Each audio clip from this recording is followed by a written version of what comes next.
Trial Lawyers University, where the Titans come to train.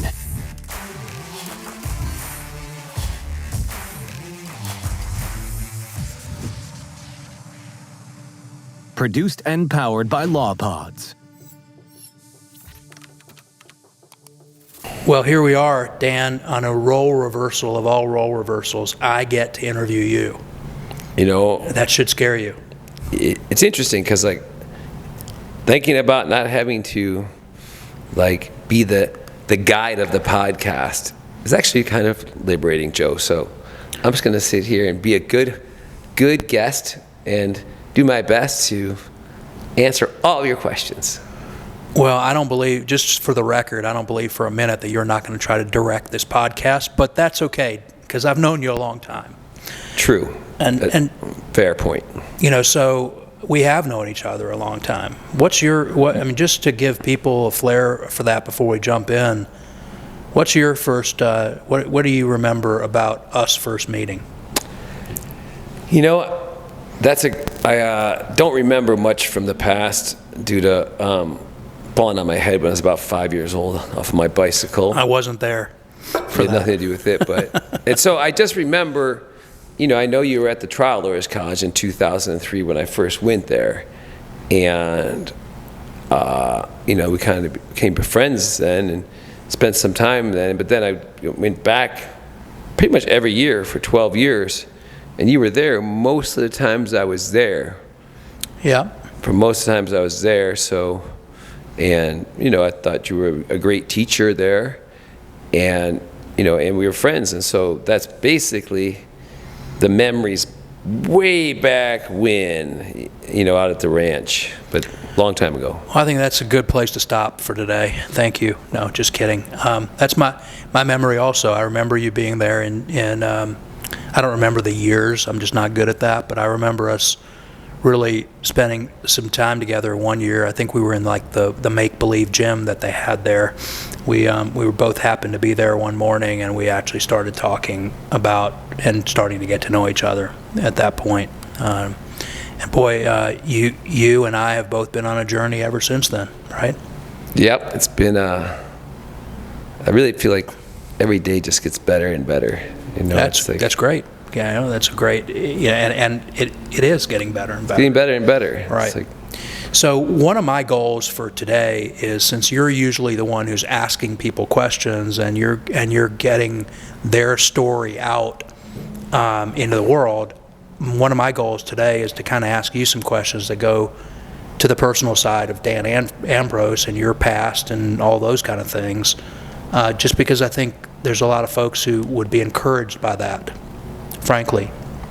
And so I'm going to depose you. No, I'm teasing. But your life started in Detroit area, right? This is true. I was born in the suburbs of Detroit and spent the first 45 years of my life there. Yeah. And we'll eventually get to you leaving Detroit, but I'd love to talk a little bit about that. You know, obviously you become a lawyer, and I think it's interesting to ask lawyers what they believe was the underpinnings or the things that happened in their life that brought them to want to be a lawyer. And I know that I'm just wondering what your answer to that would be. Well, my dad was a lawyer, and a couple of my brothers were lawyers, and my sister was a lawyer. And they didn't make me they did not make being a lawyer look very glamorous, because my dad he was basically a country lawyer. You know, he did a little criminal, a little probate, a little divorce, a little bankruptcy, and he worked a lot of hours. And so it wasn't, you know, like, didn't seem glamorous. But I was a house painter from the age of 12 all the way through high school, college, and law school. And it was a pretty good living. But it was hard work. And I even kept doing it even after law school, because I could make a lot more money being a house painter than I could a lawyer. He didn't know anything, didn't have any clients. And then eventually, you know, my dad was like, I'm going to retire. So if you want, you kind of take over things. And so I kind of transitioned more into being a lawyer, but it was really hard. It was very hard because like my dad didn't really retire. He just kind of cherry picked the good cases and gave me the crap, and it was a little rough. Let's just say that, but it was a lot of psychodramas about it at the ranch. I'm sure. Is your dad still in the world, or is he No. gone? Oh, yeah. He actually passed when he passed like 13 years ago. That freed me to leave Michigan because I couldn't leave Michigan. My mom died, and I basically went to my dad's house like 5 nights a week and hung out with him because I felt really guilty about not spending more time with my mom. Because who expects people to die? You don't expect your parents to die. It's just like this. Yeah. What I remember when my dad died, I remember like for the first time kind of feeling like it's time for me to step to the plate and be a grown up. But it's. Our parents certainly put a lot into us, right? That we sometimes have to go fix. A lot of effort. The joke in psychodrama, the joke is always it's always Mother's Day or Father's Day in psychodrama land, right? I remember that. Yeah. So you went to law school. When you went to law school initially, did you know that you wanted to do criminal defense work or no? No, I just went to law school because I went to night school. Because I just kept going to school because like I really thought, back then I just thought I was smarter than other people and that I should have an advanced degree to fall back on. Didn't really know what I wanted to do as a lawyer. Didn't know if I wanted to go into business. Didn't know anything, and I never worked like in a law firm or anything because I had my painting business. So I just kind of kept going to school just because it's a good idea to have an education. But I didn't really have a vision of what to do with it. So because most of the time, what I know about you back at that point in time, at least once you were established as a lawyer in Michigan, is mostly on the criminal side. Oh yeah, no, once I got into it, then I got pissed off because then I could see because I got bullied a lot as a kid because I was pretty fat, and so I just got picked on. And then I was changing schools relatively frequently too, so that was always tough. As like a kind of a fat kid going to a new school, of course you're going to get picked on. So that's interesting to me. So for you, coming from that made you think criminal defense? No, but once I got into criminal defense and saw how the government really picked on people that were powerless and could just, these prosecutors talked about defendants like they were not even human, and I'm not talking about somebody's accused and there's strong evidence have done a horrific crime. I'm talking about these petty crimes, DUIs and disorderly conducts, just how, people would just these prosecutors just push to overcharge, looking for serious, jail time and stuff on first-time offenders. I'm like, what's wrong with you people? And just being dishonest, and the cops were so dishonest that if there was maybe two cops that I came across in my 17 years where I'm like, that's an honest cop. If I was in trouble, I'd want that cop investigating me because he actually did an investigation. He was actually looking for the evidence and the truth instead of just looking for facts or cherry picking the evidence to take to the prosecutor to get a person charged. Forget about who they could convict him or not. It was not, it's like, is there enough to charge him? Because if there was, or at least if they thought there was, most people were taking a plea. So, because they just don't have the resources to fight the government. And right. That was, a little frustrating for me. Well, I come from a law enforcement background. I know you were a cop. That's why I was like, I felt bad saying that. I was kind of wondering if I'm one of those two honest. No, I'm just kidding. Had we been across each other, you probably would. Because they were honestly the honest cops. They're the hardest ones. Because the ones that just make shit up, exaggerate, and lie, they're so easy to cross-examine because they just thought they were so smart. And I'm like, you might be able to run circles around the rest of those dumbass lawyers that don't prepare, that don't take this job seriously, but I'm not that guy. Right. That's not going to happen. I remember one of the true blessings of my law enforcement time was my last field training officer took me to court, and I considered him to be an old man, and he was younger than I am now. But he first made a joke, and he said, You ever wonder why the only people who don't swear to tell the truth, the whole truth, and nothing but the truth in court are the lawyers? And that was his joke. And then the next thing, he got really serious, and he said, you will be well served as a police officer if you remember your job is not to convict. Your job is just to bring the facts, and then whatever happens, happens. And that was really, I thought that was really good advice. You take the personal, because how many times do you see it? It becomes so personal, right? It's like you're attacking me personally. You're challenging my whole manhood and my dignity and everything else, and then you're in trouble, right? At that point. Now, that was my approach to cross-examination of a police officer. Yeah, right. And like you said, it's usually a fairly easy cross. They walk right into it, right? So after doing that for a while, and it's interesting because we were talking just before we got started, and I remember you all the way back then in like 2003, you contacted me somewhere 2003, 2004, and you had developed a marketing strategy at the time, and it had to do with a little book.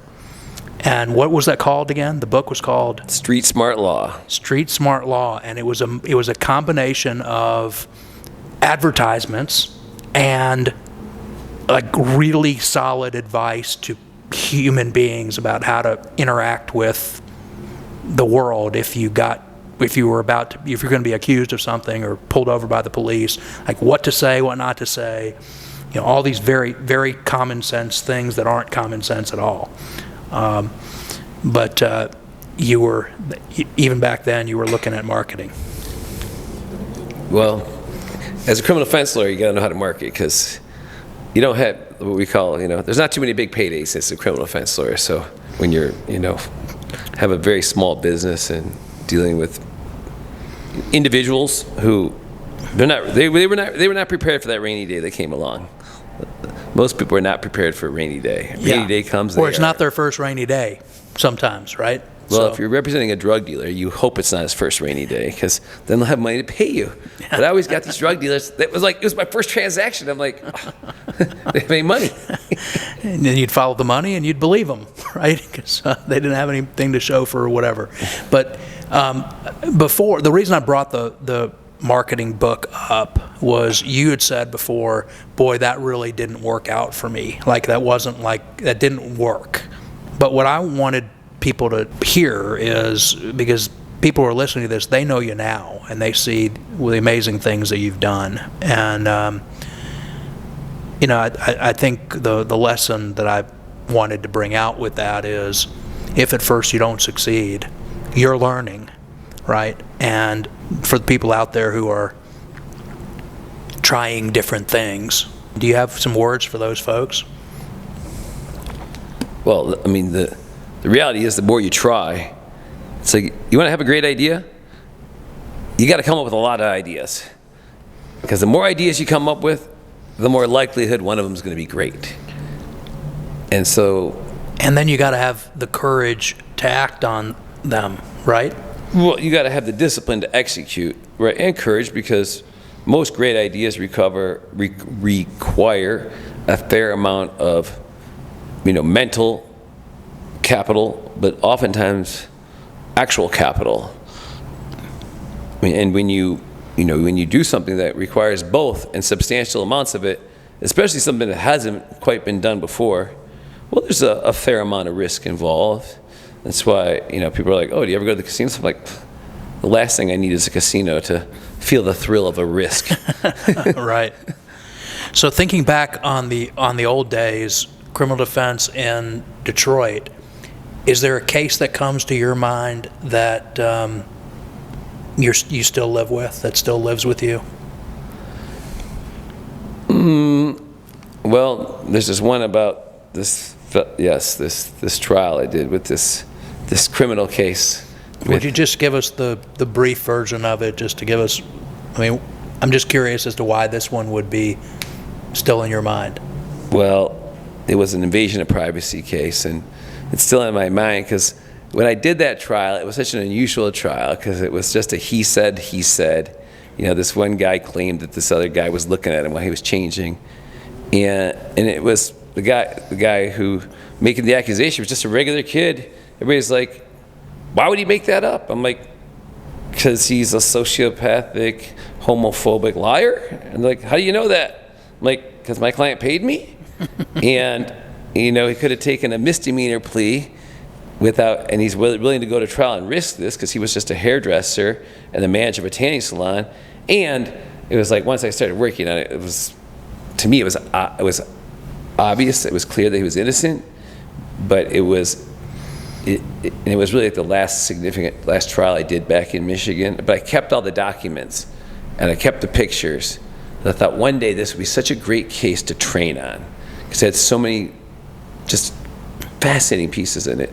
And that same case I've used to train hundreds of lawyers, and it's the case at which I kind of built my TLU skills boot camp around, because it just has it's so weird how this one case has all these pieces to it, not from an evidentiary standpoint, but from a technique standpoint of becoming a great presenter. Well, that's what I was going to actually ask you is you back then, you had the skills that you had, right? They're not, right. You've very different set of skills. Yeah. So I don't know if this is even something that you could tell us in a few minutes without it taking a seminar to do, but what are some of the things that sort of you wish you knew then that you're now training, people to know that you didn't know, that you would have been more effective as an advocate at that point for your client?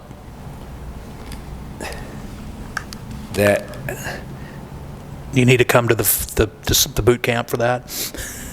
Not quite. No, one is that it's not nearly as much about the facts and the evidence as it is about the jury's perception of it all. Boy, isn't that the truth? Because, and I mean, it's just, so that's one thing, but also that trial truly is a performance. And if you don't think it is, you just haven't done it. If you think it's just about telling a story and the truth, it's just not. And because it's a performance, if you want to be great, you have to be a great performer. And there's nobody that's great at performing anything, whether it's a piano piece, throwing a football, shooting a hockey puck, playing chess, that doesn't practice religiously.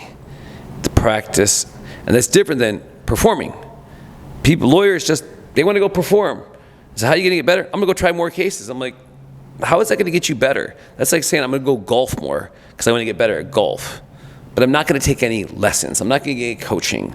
I'm just going to go hit the ball.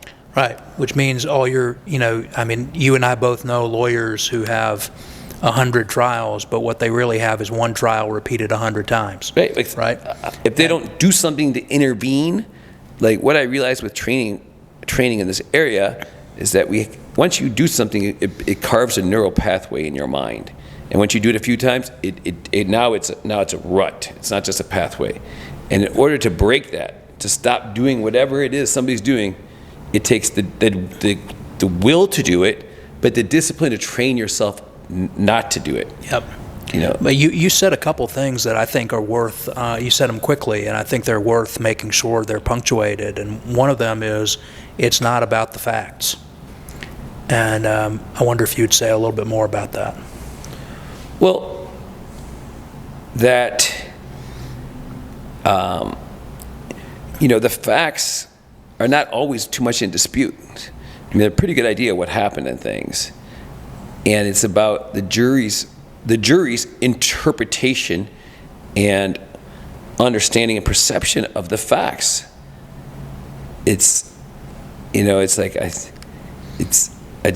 I recently did a case in which this professional wrestler headbutted my client on the video. And it was clear, it was brutal. But my client, all he had was a little scar on his forehead, and he had tattoos on his face, and no matter what, the jury just didn't care. And to me, it was like it was outrageous. And it was right there, but they just didn't really care. And because, my guy was drinking and had some cocaine in his system, they were like, he kind of deserved it. I'm like, that's crazy. Right. But it was because it was about, the story. They were like, it doesn't make a difference. It doesn't matter what this guy did.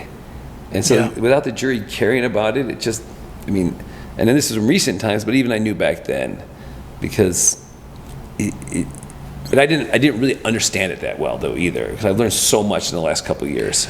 Well, one of the things that I would add to that is that so many of the lawyers get so stuck on, I think you'd agree with this, they get stuck on certain aspects of the incident that happens, and that's like the scope of the facts, and we get stuck there when the truth is you're the architect of the facts, right? So you choose what you focus on, and then that's what the damn case becomes about, right? And so I think you'd agree with that. Yeah.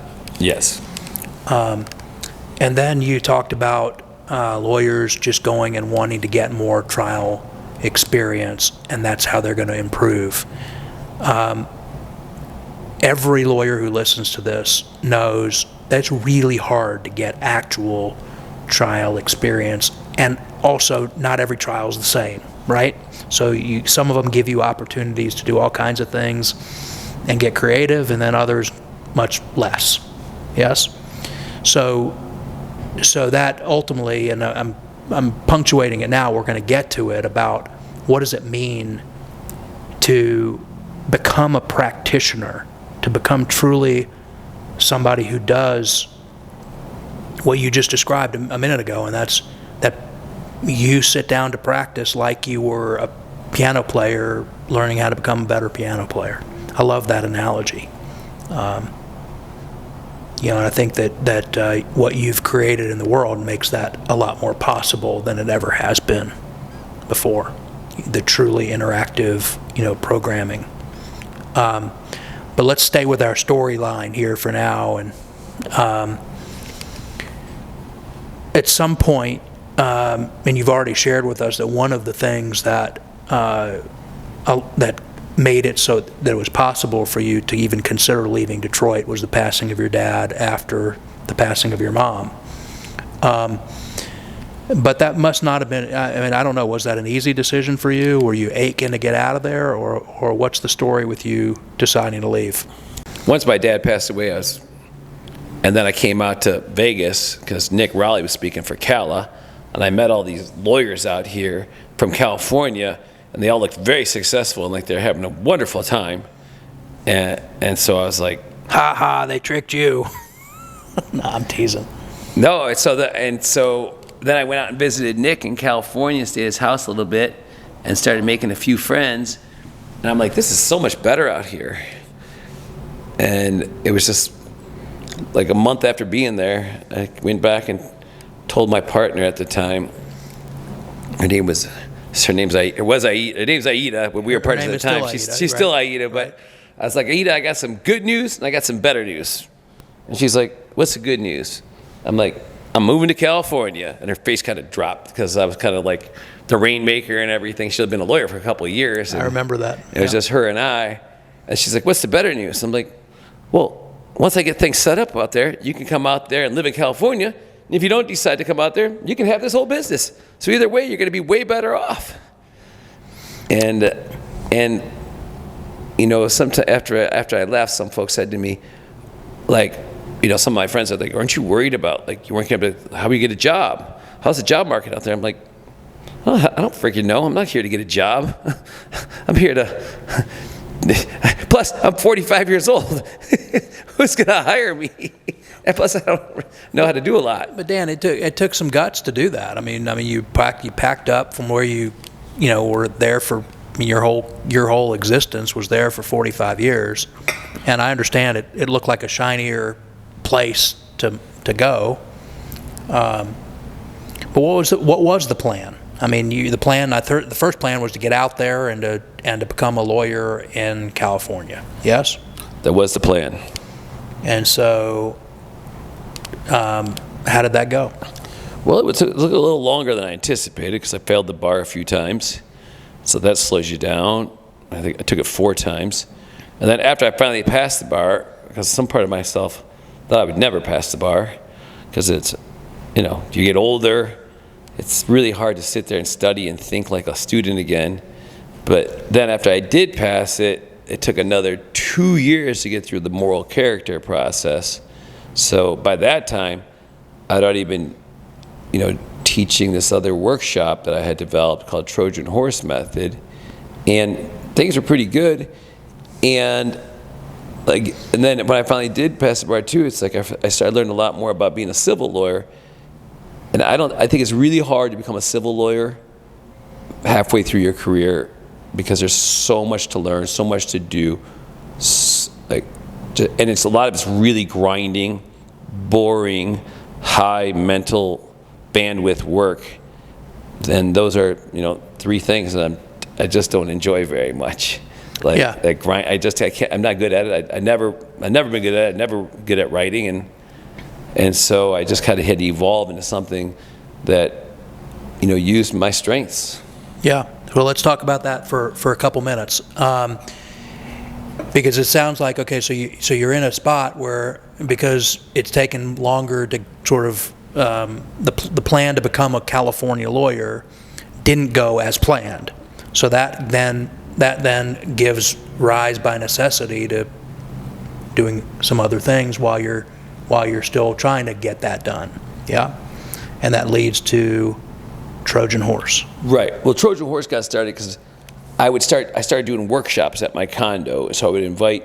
I didn't know many people, because it's people have no idea how hard it is to move to a new city when you're older, and you're not, to make new friends, to have a social fabric, and it was very that stuff is I'm very needy like that. I don't like to be alone too long, and I get lonely quite easily, or lonesome.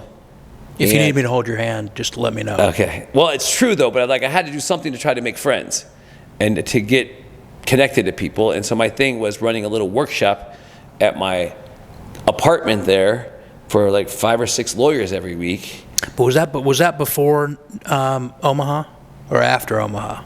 That was after Omaha, right? No, I think it was about the same time, because Omaha was May 22nd, 2014, and the first Trojan Horse workshop, because it just got on my feed for whatever reason. It was November in of Atlanta. 2013 or 2014. I believe of 2014. Yeah. So I remember I got to be sort of part of that to a little bit, because I remember us meeting out in Vegas, actually, at a program. I think that was before, though, because that we met because I was at that Advocacy 360 program. Yeah. And then we talked about it. That's when we talked, and I said I had this idea to become a civil lawyer.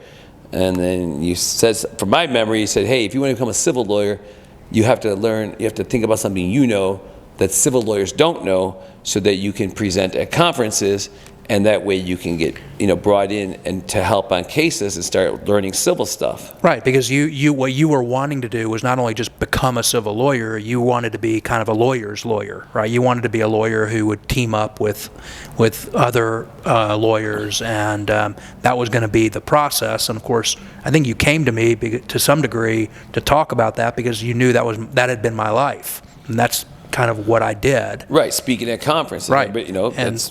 Yeah, and I shared with you that I still thought that the best way for you to get known out there was to speak at conferences. It would be the most efficient way for you to get known, and that coming from the defense world, that what made sense to me was you had experiences as a criminal defense lawyer that are different than every other civil lawyer, and so figuring out what you had, what you learned from that, so you could bring that into the civil world, you'd have a natural topic to think about.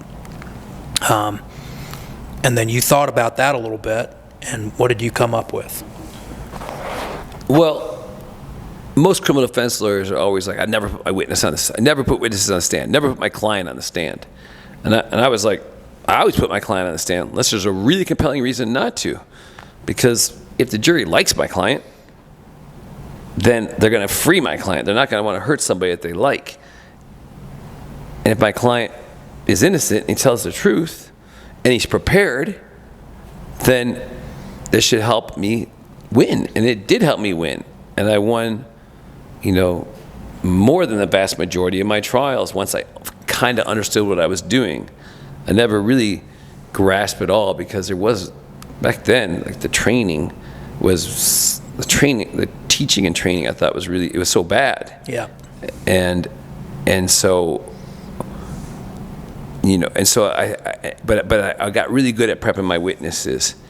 And so that's when I was like, hey, I'm really good at prepping witnesses because, what's the most important witness in any civil case is typically the plaintiff. Everybody wants to do all the trial without the plaintiff. Like, how much can I win this case without my plaintiffs? Everybody thinks that, but at the end of the day, your plaintiff sits on the stand, and if the jury really likes your plaintiff and trusts him, they're going to probably take better care of him than if they think your plaintiff's like a piece of shit who's exaggerating. Of course. Yeah, the quality of the plaintiff is probably still considered among, if not the most important thing to getting a good result. And I'm sure there's exceptions to that, those who want to push back, but universally I think that's true. Right. So. Yeah. And so, but what you, so you started thinking about how can I not only speak at conferences, but how can I develop my own programming? Yes? Well, that kind of, came just a little bit later, because when it was back, it really came from when I was back there at the ranch that summer it was the 10-year anniversary of the Trial Lawyers College. And I had just done a trial with my buddy Steve King, but Dave Clark had helped me prepare it and taught me a lot about the unconscious mind and studied Jerry Spence for a long time.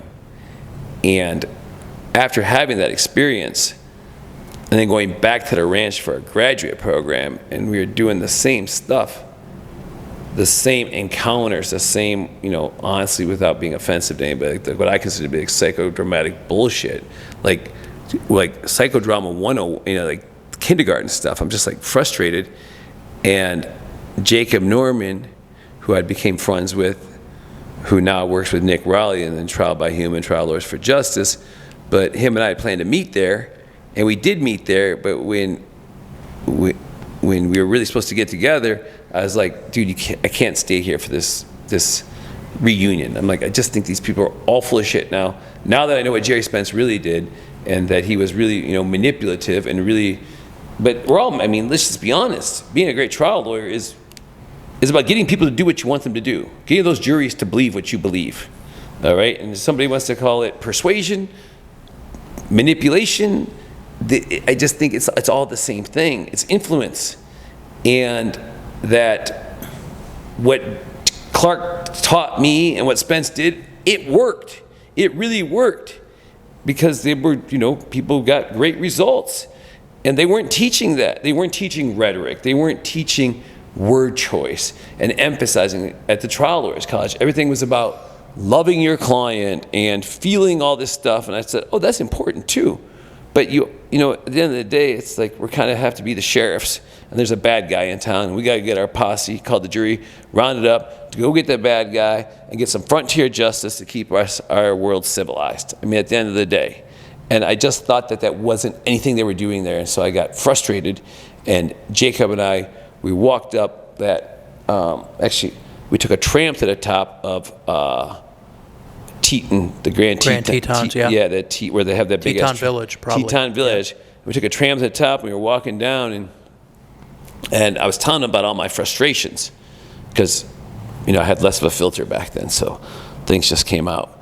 And different meds, go ahead. Different meds. And then he was like, well, if you think you're so smart, and you have such a great idea, why don't you start your own program? And I'm like,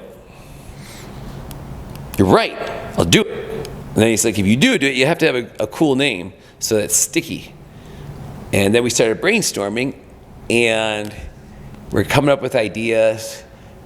And like a couple years before that, I'd gone through a really dark time, like real depression. Like I'd never really experienced, I didn't know what this shit was about until I went through it for about 6 months when I thought my world was gonna end. It was right after like my dad passed away, and like just so much of my world was collapsing around me. And so I was just sitting, I'd watch, like binge watch.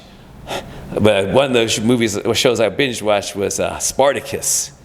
That was on, I think it was on Max. It was like that gory, bloody, I don't know if you ever saw that. I have seen it. I thought that was a great series. And so when we were coming up with names, I said Spartacus, because I like how, like, you know, because to me, like, trial was war, and it was bloody. And then his girlfriend said something like Trojans, because that was her high school mascot or something. And I think Jacob or somebody said Trojan horse. I'm like, that's it. And that's the name. And they're like, no, we got to keep going. I'm like, okay. And then we kept going for like another 10 minutes. And then Jacob was like, you're kind of stuck on this Trojan horse thing. I'm like, I am, you know, because I just thought it was, you know, people always made fun of it for a long time. Like, well, you know, I hated it. I hated it because I thought it stood for this idea of tricking. Like it was I'm going to trick my way through the gate. I know that's not how you intended it to sound, but I've shared that with you. And I remember you saying something like, well, I don't really care what you think. No, I'm just kidding. But you... Well, probably to some extent, because I didn't change the name. No, I get it.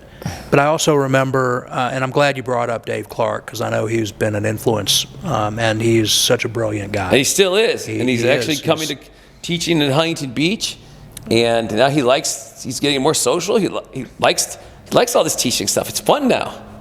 Well, and I was introduced to him the very first time he came to the ranch, and that was an interesting experience we could talk about on when you're interviewing me, and Dave's here, because I would want him to be able to defend himself in the process. But beyond that, you were kind enough to invite me to what was the prequel to some of the stuff out in Omaha. Which to this day remains very meaningful thing to me, not the least of which is I always think there was a great sushi restaurant in the middle of Omaha, Nebraska. Who would have thought? You remember we ate there like every day, it seemed like. But Dave's teaching was impressive. It opened up, I know for you had already had this opened up, but that was my real first experience with him, other than kind of in a showman mode at the Trial Lawyers College.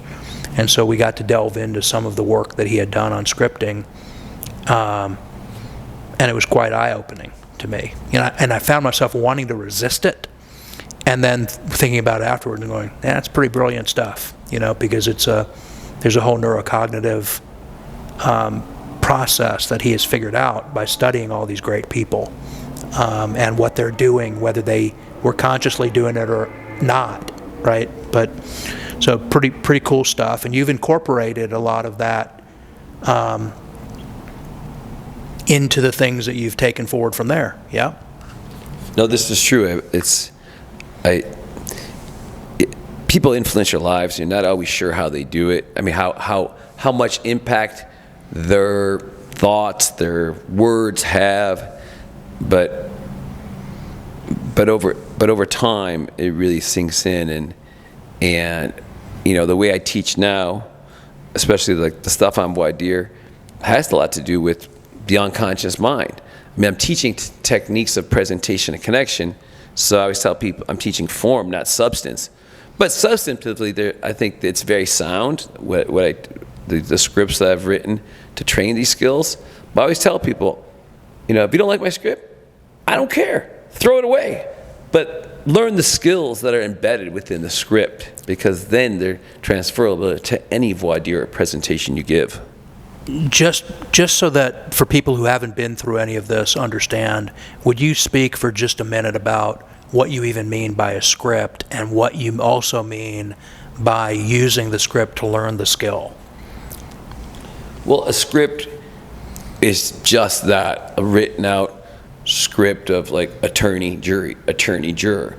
Because human language is a pattern, and it's a patterns are predictable, so that if we study the patterns, become comfortable with them, it really relaxes, I think, the voir dire process when you're very comfortable with, and you have a good idea what the person's going to say in response to you, so you have 1 or 3 or 4 responses back. So here, hold on a second. Just so to go one step further, let's grab one real quick. Let's grab a presumption of innocence script, which I know you know by heart and have reworked 10 times, or a brutal honesty script, whichever one you want.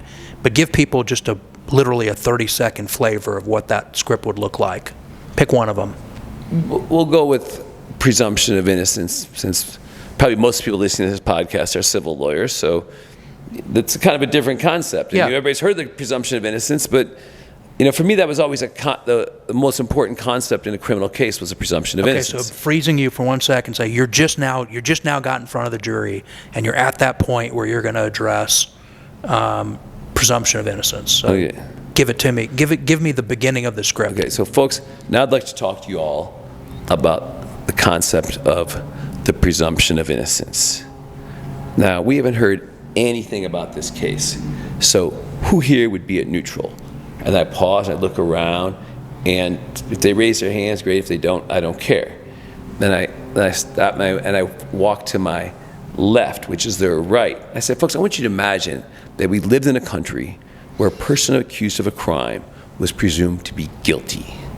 What must we presume about Johnny, my client? And I look at him, and folks, somebody say, he's guilty. I said, that he's guilty, right? And more specifically, then somebody would say, and if they didn't say it, I would say that he stole something. And I'd raise my hand and say, does this make sense to everybody?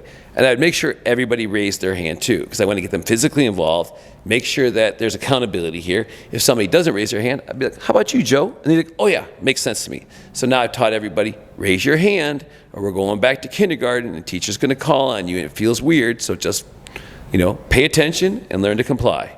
And then I'd walk to my right, and I'd say, luckily for Johnny, and luckily for all of us, which are, of course, group formation, inclusive words, we, not Johnny, but we live in the state of whatever, Nevada, which is in the United States of America. So now we have parallel structure, where a person accused of a crime is presumed to be innocent. I'd be at the far left of the jury rail. So it was a spatial thing too. And I'd say now, implying something's different, now what must we presume about Johnny? And folks would say that he's innocent. I'd say more specifically, they say that he didn't steal something. I said, right. I said, does this make sense to everybody? And everybody now would raise their hand. Yeah, so let me stop you, because you could go on, I know, and you could teach this whole thing. You're on the verge of saying something. Well, only because then I would walk back to the middle and say, now looking at this concept, can we all better understand the difference between neutral, whereas neutral, and truly presuming a person to be innocent?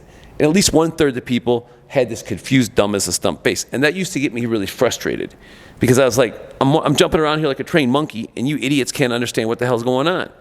But then I realized that this was an opportunity. It was a gift. The resistance was an opportunity, because then I got to, without going into it, I got to tell the story of, I went to who's the most, then I'd say, well, here's another way to think about it. I want you to think about a person that who's the last person you would ever believe would steal something. Right. Then I go on to tell a story about my mom, and then everybody see what a great mom I had, what an honest child she raised, and that an honest child like me could never represent a guilty person. Yes. So there's all these things. People hopefully they're listening and they're seeing there's lots that's gone into the script, so that once you study the script, there's a lot of neuroscience that's gone into it. There's a lot of human psychology, human, all the stuff, even where you're standing.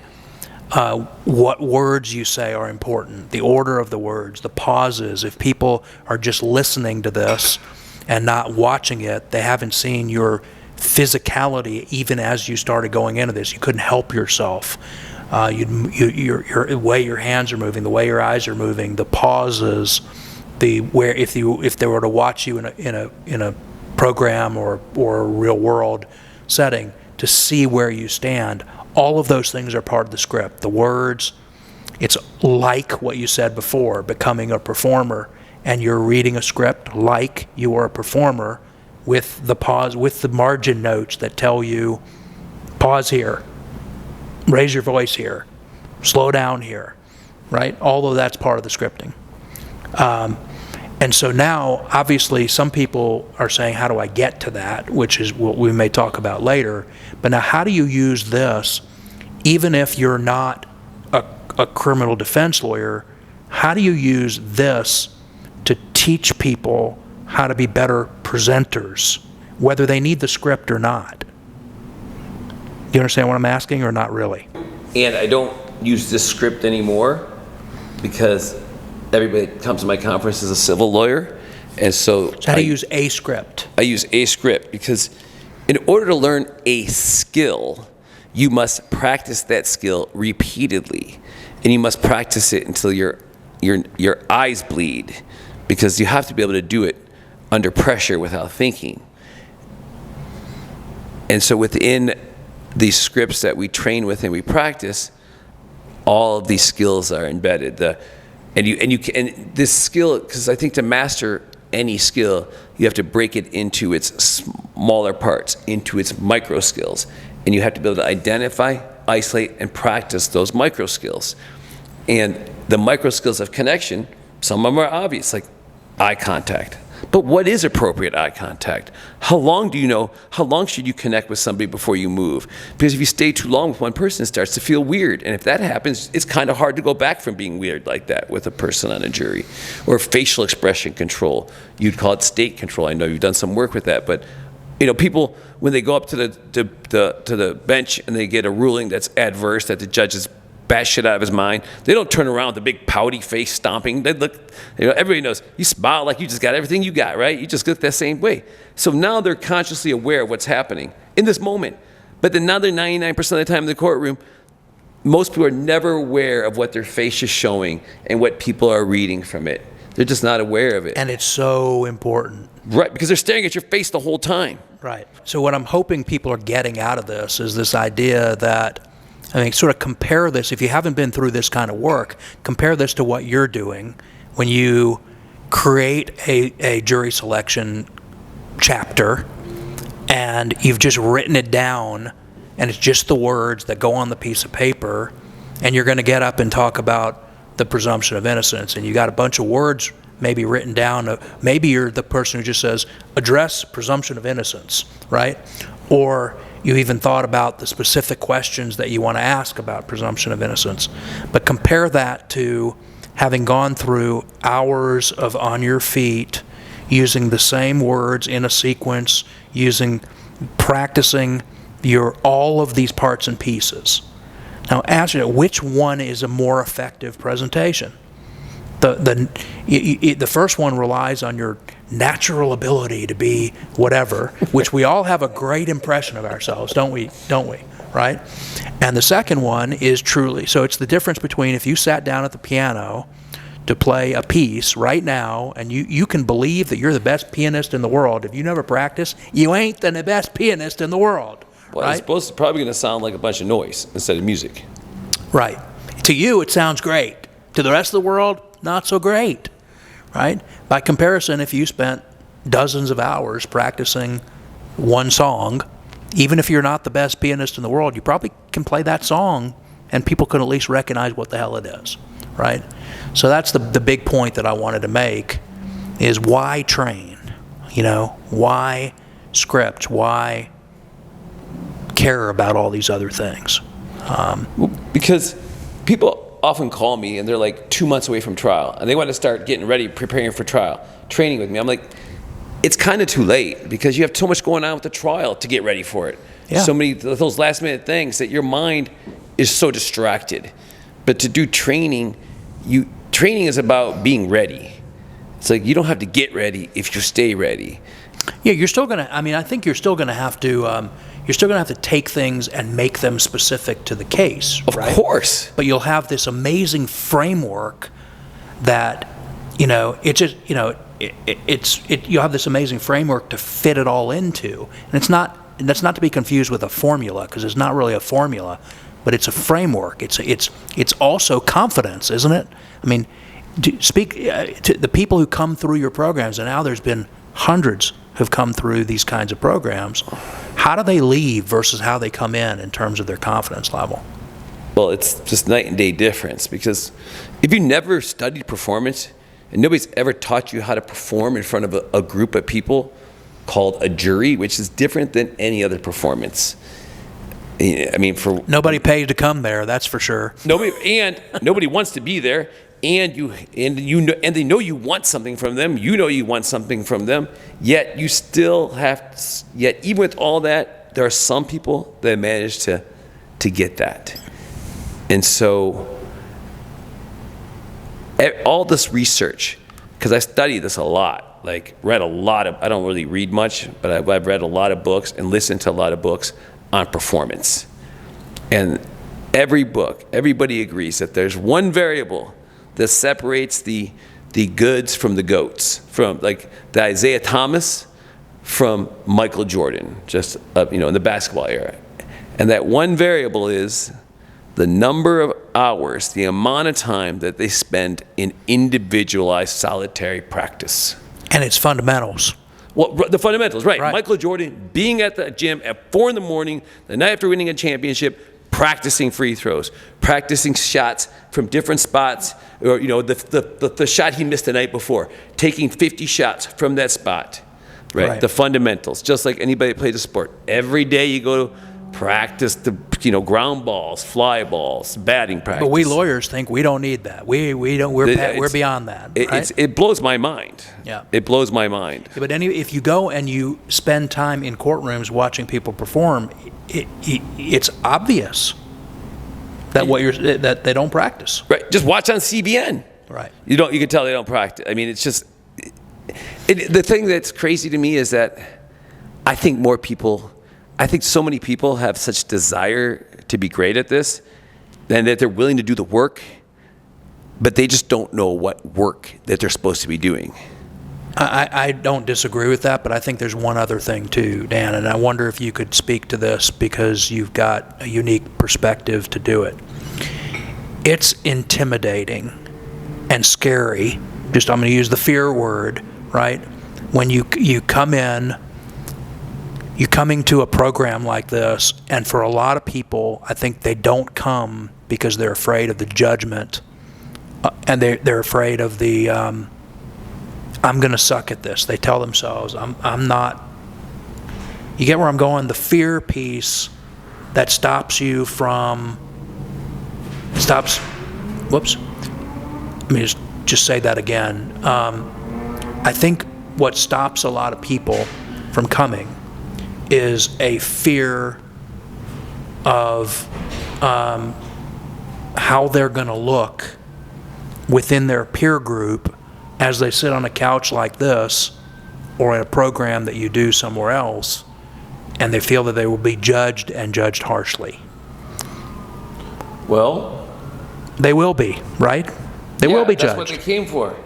Here's the thing. If people show up to here, because I know this is my condo, but I also call this my dojo, because if you look up dojo, that's where a person expresses their art. And my art is helping people become the greatest version of themselves that they can be.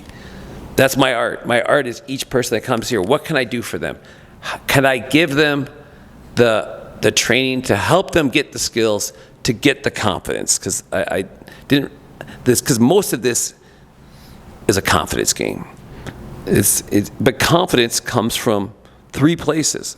It comes from, the conscious mind, knowing your materials, working on your opening, knowing what words, what visuals you're going to use. That's conscious decisions.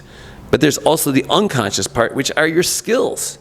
Like, once you get into the game, you can't be thinking about where your hands are going. It'd be like a football player, thinking, how should my hands be positioned to catch the ball? If that thought crosses their mind, the ball is going to bounce off them, right? Things have to move. Right. And so, but then the third part of performance is the self-image. That's why when people say, I'm just going to try this shitty case to get some reps, I'm like, be careful. Because if the rep you're getting is getting your ass kicked, trust me, it's public humiliation. People can say whatever they want, but you go and do a 2 or 3 day jury trial with a crappy case and you get slacked, you can point to everything outside of it, but it still feels the same. And that's not good for our self-image. And so we have to be mindful of that.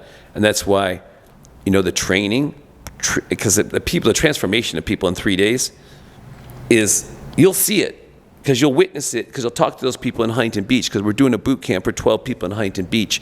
And I've told all of those people, this is going to be the greatest class that ever was. And I do so much individualized Zooms with those people to help them train, because when people start out, they are terrible, because they have to perform and sending me a video of themselves performing the script, and it's a mess. But it happens the same way every time. Of course it is. So here's the message though. I'm sorry, I kind of cut you off there. I didn't mean to. The message that I'm hoping people hear is step into that fear, right? If you want to get better at this, know that everybody starts from a place where they're not really all that good. Some of them have a little bit more natural talent in one area, and then they suck at the other area, right? But if you want to do this, part of the sort of the entry aspect of it is to be willing to step into wherever you are and know that you can get better from there. I mean, is there anybody who doesn't get better if they go through the program? No. Everybody, even people, I used to get a little more frustrated than I do now, because people come here and they're totally unprepared. Like, they haven't done the Zoom meetups, they've just reviewed the scripts a little bit, but even those people, because I just treat it differently, I just have them do like the little smallest part, but they get better. And it's not about learning my script or it's about learning the skills. And once you have the skills, once you train, the amazing thing is once you train, then, because there's an expression that the trained mind sees patterns where the untrained mind only sees randomness. And once you train, then you start to see the patterns of every person you connect with. You start to be mindful about, am I connecting with this person? Or like when you go to the store and you ask the clerk, where's the milk? You can be like, where's the milk? Or you can be like, hey, can you tell me where the milk's at? And see if you can get that person who has a crappy job, who can't wait for 5 o'clock to come. Can you get them to smile? Can you bring joy to their day? Can you influence their mental state?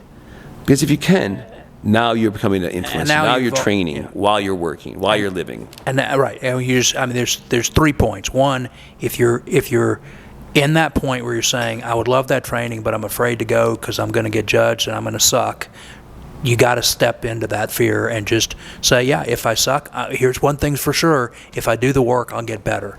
Secondly, what you said is, the more you put into it, the more you get out. If you're going to do it, throw yourself into it and do the exercises, do the work, do the Zoom meetings, do the whatever to prep, right? And then the last part is that this is more than about being a better communicator only in a courtroom. It becomes an improvement in your day-to-day life as you're communicating with everybody, whether it's the people close to you, personally or professionally. Yes.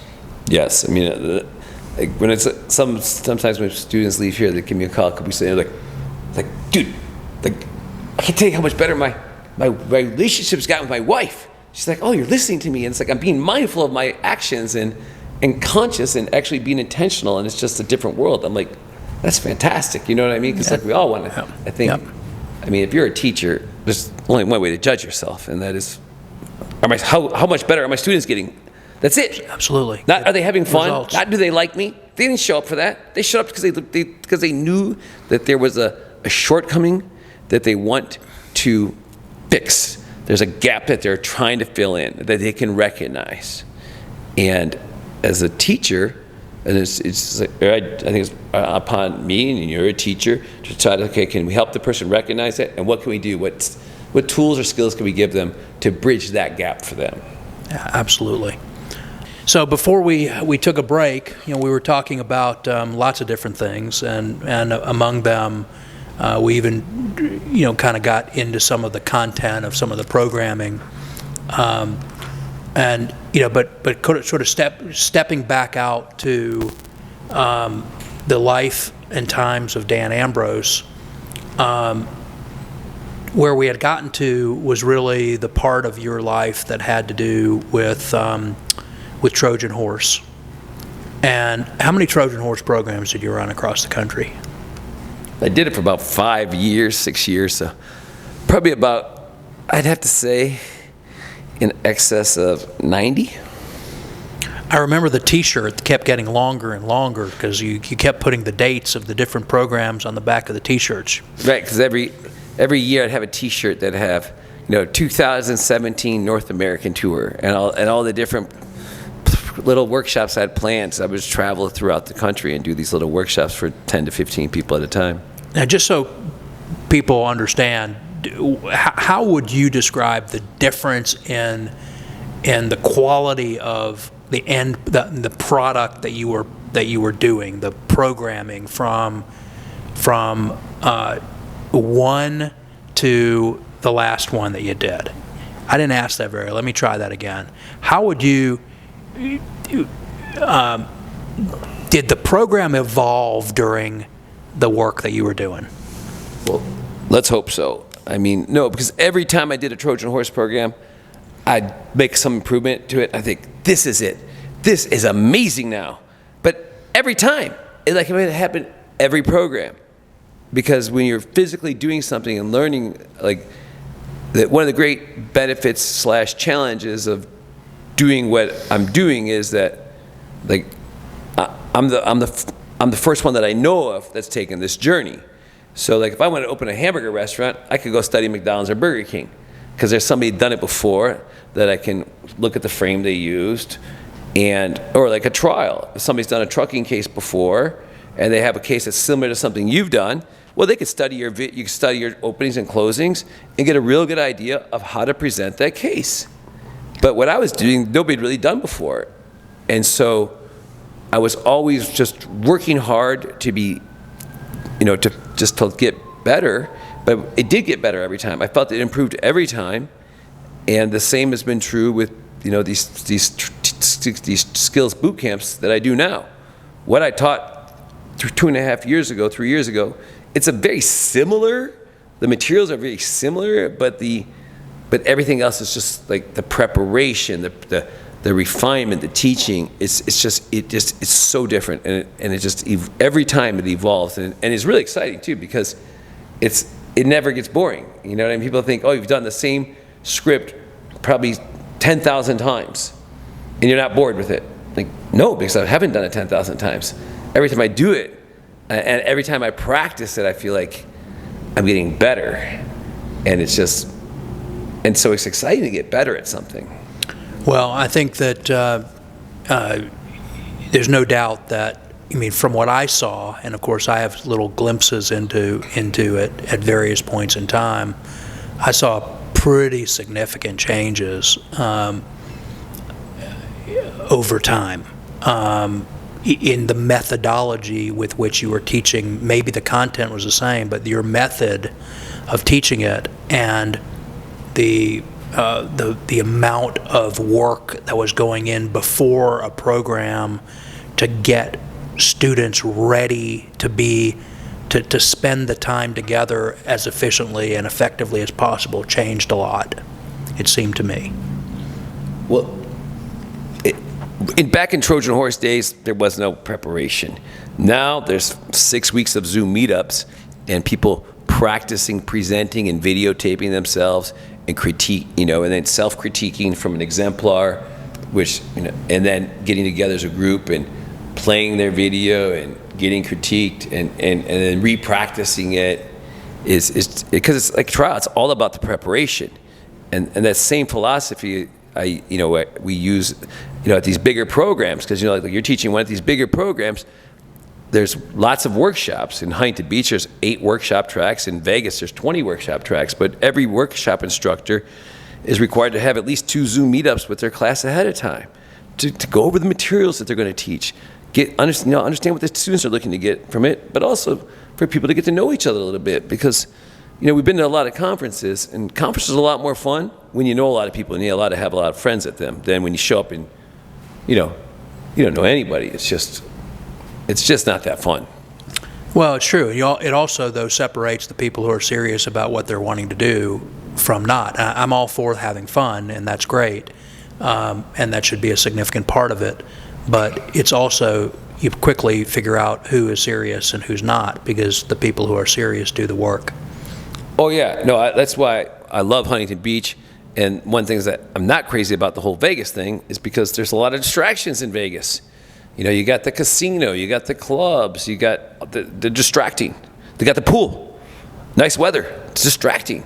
Whereas Huntington Beach, you have the ocean, but you don't have the gambling or the clubs, and it's really really people to focus on learning, because my goal for everybody is transformational learning, and I think that happens a lot because of the way it's laid out with, like in Huntington Beach, for example, 8 workshop tracks, 4 lecture tracks. Everybody's going to be exactly where they want to be, learning exactly. Every instructor there that has students in their class in front of them really knows that those people chose me. I have a duty to these people, because they could be 11 other places right now, but instead of those 11 other places, they chose me, and I'm going to deliver to them.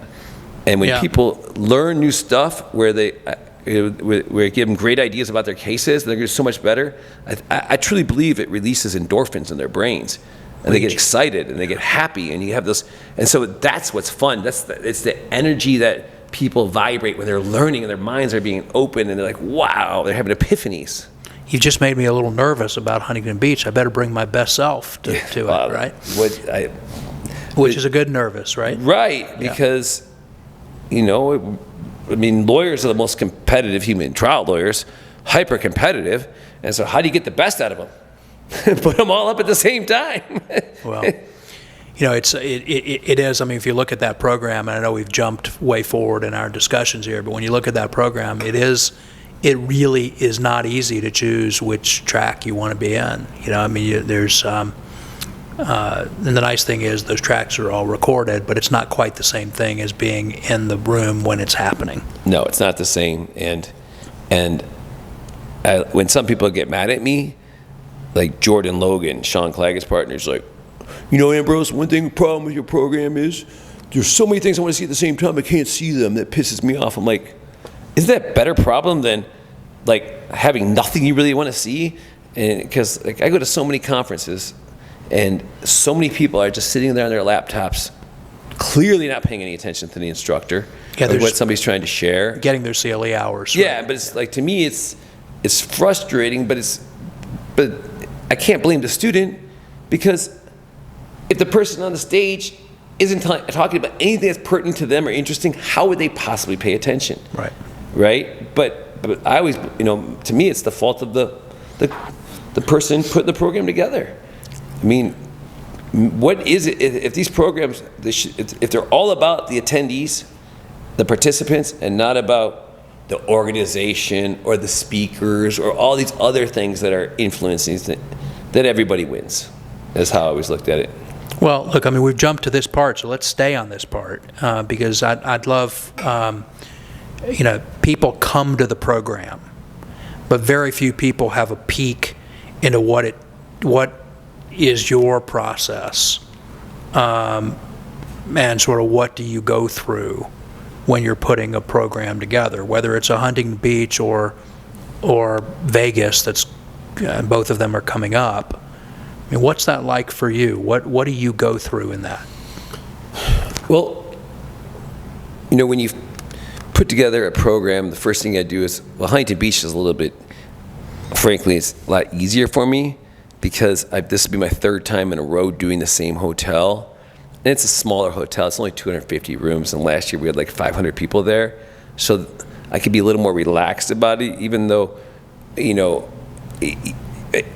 about the financial end of it. Now, Vegas is a whole different thing, because in Vegas, I had to sign a contract, I think just around $1 million or just over $1 million, that I'm responsible for. That if I don't put it all together, not only will I be publicly, feel humiliated, but I'll be financially, set back a long way on my vision for my life. And so, but the thing about it is, it's like when you agree to take a trial, you sign your name to the contract. Now it all becomes like there's no everything, like all the, like, for me it's, there's not really moments. where I'm not thinking about what I'm doing. You know, sometimes we put for dinner with my friends, they look at me like, it's like, you're thinking about your conference, aren't you? I'm like, yes, of course. What else would I be thinking about? I mean, if we're not having a conversation right now, my mind's going to some place that's important, and that is what's going to be happening there. Well, I mean, I know we've talked about this before, and I know I've even heard you describe it as an obsession. Yes? Well, and yeah. what are those? What are the pieces of that obsession? I mean, we've talked about there is a financial part, and you've just described, signing your name. A year before a program, you've signed your name to $1 million obligation. You better make the stuff work out. Right, and nobody's agreed to speak yet. Nobody's agreed to show up yet, and it's because we all know there's a ton of conferences, and you just but there comes a point you just have to believe too, because if you don't believe, you can't do anything. Right. Okay. So then there's the execution of that. Right. And what is it that you're believing at that point? Well, what is the belief? The belief is that I'm going to put together the greatest trial lawyers event that's ever taken place since we started recording human history. All right. And so what's entailed in that? What's necessary for that to happen?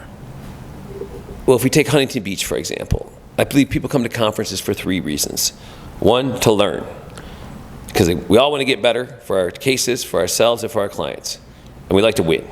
2 is to network, because this is a tough job, and there's a lot of people that know a lot of stuff we don't know, and we got to create relationships with those people. Plus, we all want to get referred cases in our communities, right? And we all want to get paid a referral fee if we have a case to send out. And the 3rd is to have fun, because it's a tough life, and we need more fun. And so I constantly think, how can I hit all 3 of those topics? How can I get all 3 10s? I need to get a 10 in every category. And it's so important to me that people have a great experience and feel like they're part of something. And along those lines, like as soon as somebody registers, I do my best to give them a call that day or the next day to let them know. I mean, to give an orientation. We're going to school. But Joe, if you were just registered, I didn't know you, I'd be like, Joe, you got a couple of minutes? I want to kind of go over the event for you so it helps you get the most out of it. And of course you're like, yes, right? I mean, how many events have you been to where the person coordinating it calls you to make sure that you're going to have a good time?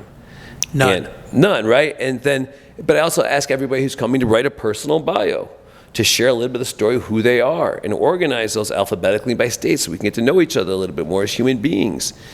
But then it's like, from there it's like, okay, now I give the person orientation so they have a comfort level with me and the program if they haven't been before. So therefore they're already going to feel better about it. But also like the workshops we do, like having those meetups ahead of time. Because like I said, it's no fun to go to a conference we don't know anybody. But so that way they have those human connections to begin with, to get started with. So they're looking forward to being with the people who they have started to get to know. Right. And then if you have that foundation, before you get there, so much easier to make friends and to and have community. Then, we all have, it's like just, especially lawyers just in general, I know it's not the most social people. Because, when most people are, because everybody's got their lives and their family and their work, and that's just their whole lives. And the idea of going to conference, when people tell me, this one guy's talking to me on the phone the other day, he says, I told him about all the theme parties. He's like, oh, I'm not very social. I like to stay by myself. I said, Zane, you got the wrong fucking conference here, buddy. You're going to have fun whether you like it or not. He's like, all right. And so, but because it all can be put together. It can all come together to have fun, learn, and make new friends. Well, you say it can, and obviously you've done it several times, and those been the effect. But it doesn't just happen on its own, does it? No, but it's just me, and I have a great team of people that have really helped me a lot to put this together, to understand what our mission is, and to own the experience, and to recognize too, because it's I really think that work of these conferences is really important work too, because people are like, oh, if you started really killing it as a trial lawyer and making a lot of money doing that, would you still do these conferences? I'm like, hell, I have to, because like so many people get so much from them, and gets to be so much better that for the state of justice, I think it's critical to keep doing them. And if somebody else did them better than me, I'd be like, that's great, because I try to share whatever I learned at putting in conferences with every state or organization to the best I can. I'm helped. But when I go to some of these conferences and I see some of these state organizations having multiple tracks or some breakout rooms, I'm like, or like maybe a ping pong table I'm like, this is great, because I know that I'm having, I know that people are watching and getting ideas on how to put their things together better. Sure. Well, let's step back for a second so let's step back for a second and just make sure that we've closed our gap that we've left open here, because we went from we sort of jumped. And so if we go back in time, we've talked about Trojan Horse, and we've talked about what you were trying to accomplish with Trojan Horse. Trojan Horse gave way to case analysis, yes? Right. And so what was different with case analysis? So Trojan Horse was really small, trying to be a better physical presenter. I didn't really understand the connection part back then, because I only knew what I knew from trying cases, but I hadn't studied the great trial lawyers up to that point yet. But then I was at this cigar place called the Grand Havana Room in Beverly Hills, and I was sitting there with a guy named Chris Dolan, and he's a real great lawyer out of San Francisco, but he was sharing with me this trial he'd done and what he learned from it. I was like, and stuff I was just blown away. I was like, this is amazing. This would be so great to share these trial moments where you learn, these teaching moments with a group. And I was like, how about we'll do a program one day and you can just break down and show everybody what you did. And believe it or not, it's amazing that most lawyers like to talk about their verdicts to other lawyers. Amazing, isn't it? That they like to do that? I am shocked that lawyers like to talk about themselves. And I was like, if I build you a stage, will you come stand on it in front of everybody? And he was like, I will. I'm like, great. And so that was the beginning of it. And I was ecstatic because there was like 100 people there. And I was like, wow. So that was a live event? It was back, I remember the date, it was like right around this date, because it was like May 31st, 2019. Okay. And that was the first live case analysis. And so that was taking apart a case. What's different is now we're going from this sort of more generic skill training, right, to what can you as a lawyer learn? Can we pick out the parts and pieces from a trial that are teaching points, right, that people can learn from, right, and present those? I used to call them kind of like turning points of trial, the highlights. Yeah. And so that you started to now be sort of paying attention to who was doing what in trial successfully. Right. With the idea that you would take those and distill from those the teaching points so that people could learn from those things, but then also give the person who did it a platform to do it. That would be a good summary of it. Yeah. Well, obviously it went well because you were able to attract some really the stalwart lawyers from across the United States to be willing to be presenters at that. Well, yes and no, because I only did about 5 of those programs. So I think I only did one outside of California, and that was with Kurt Zahner in Denver on an electrocution verdict he got. But it gave me a foundation so that when the pandemic came along, that I had an idea, plus it gave me a little bit of a following to start I think I used to call it like Case Analysis Virtual, which after about 3 months I renamed Trial Lawyers University. I think it was like in July I came up with the idea. trial lawyers, of the name Trial Lawyers University. All right, so it stopped. So it sort of rebranded away from a case analysis, but let's talk about that time during COVID, because it was a crazy time for the world, and I know you're proud of the what you did during that time, and I'd love for people to know what that was. Yeah, I don't know if proud or pride would really be the right adjective. I think grateful and fortunate, because of course nobody had any idea what the heck was going to happen. And I just moved into this new apartment in downtown LA. It was a 3-bedroom apartment. It was beautiful. And I had these great ideas how people were going to come down and stay at my place, and trial teams, and I was right near the courthouse. I had all this great stuff going on in my head. And then of course we know I just moved in this new apartment, brand new, 48th floor. I'm overlooking the city of LA, and in downtown. And then March rolls around, March 20th. I moved in March 1st. I had a program scheduled for like March 18th, 19th in downtown LA, and of course I had to cancel that. And the world shut down, and I just remember staring out my balcony, just like really being depressed for like a week, because I had no more programs, no more consulting. Nothing.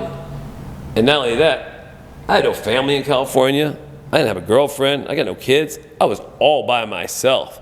Because people are afraid to see each other, right? I mean, I was all by myself. Right.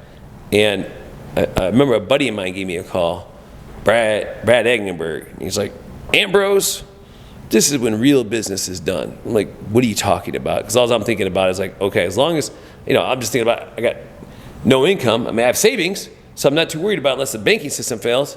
But still, to have nothing to do, and I was looking out at that city and worrying about all those people that were working and living paycheck to paycheck.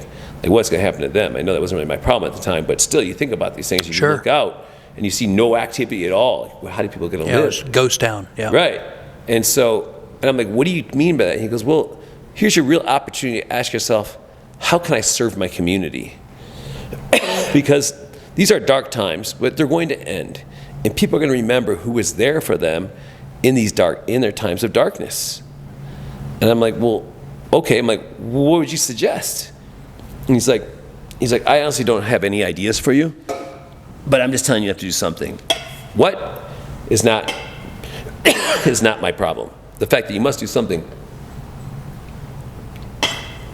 And so he'd send me these articles of businesses doing stuff, and one that stands out the most though was, of course, when he sent me the Pornhub article that they were giving free porn in India to help people manage the pandemic. So it was. And since that was already done, you didn't think you could do that again. I understand. You got that one covered, but maybe then, trial porn, right? Well, it is almost trial porn because people watch these great trial lawyers and are mesmerized by them, right? Because, how do they do it? I think you could rename this whole thing Trial Hub. I like it. There you go. You know what? Wait, we just invented something. Hold on. It was amazing that it all worked out, though, because then my buddy was over, and Ari, he actually went to the Spence. He's like, when the first class of Spence, Ari Moss, and we were watching CVN, and of course, I'm critiquing the presenter, like this bazillion-dollar trial lawyer. I'm like critiquing and commenting on their presentation. He's like, hey, you should do like a replay, a post-mortem replay of these trials and what people are doing, and maybe you could get people to come on and participate. I'm like, that's a great idea. It's like case analysis on steroids. Right. And so I just replayed the first day. I'd never seen a Zoom before, never been on a webinar.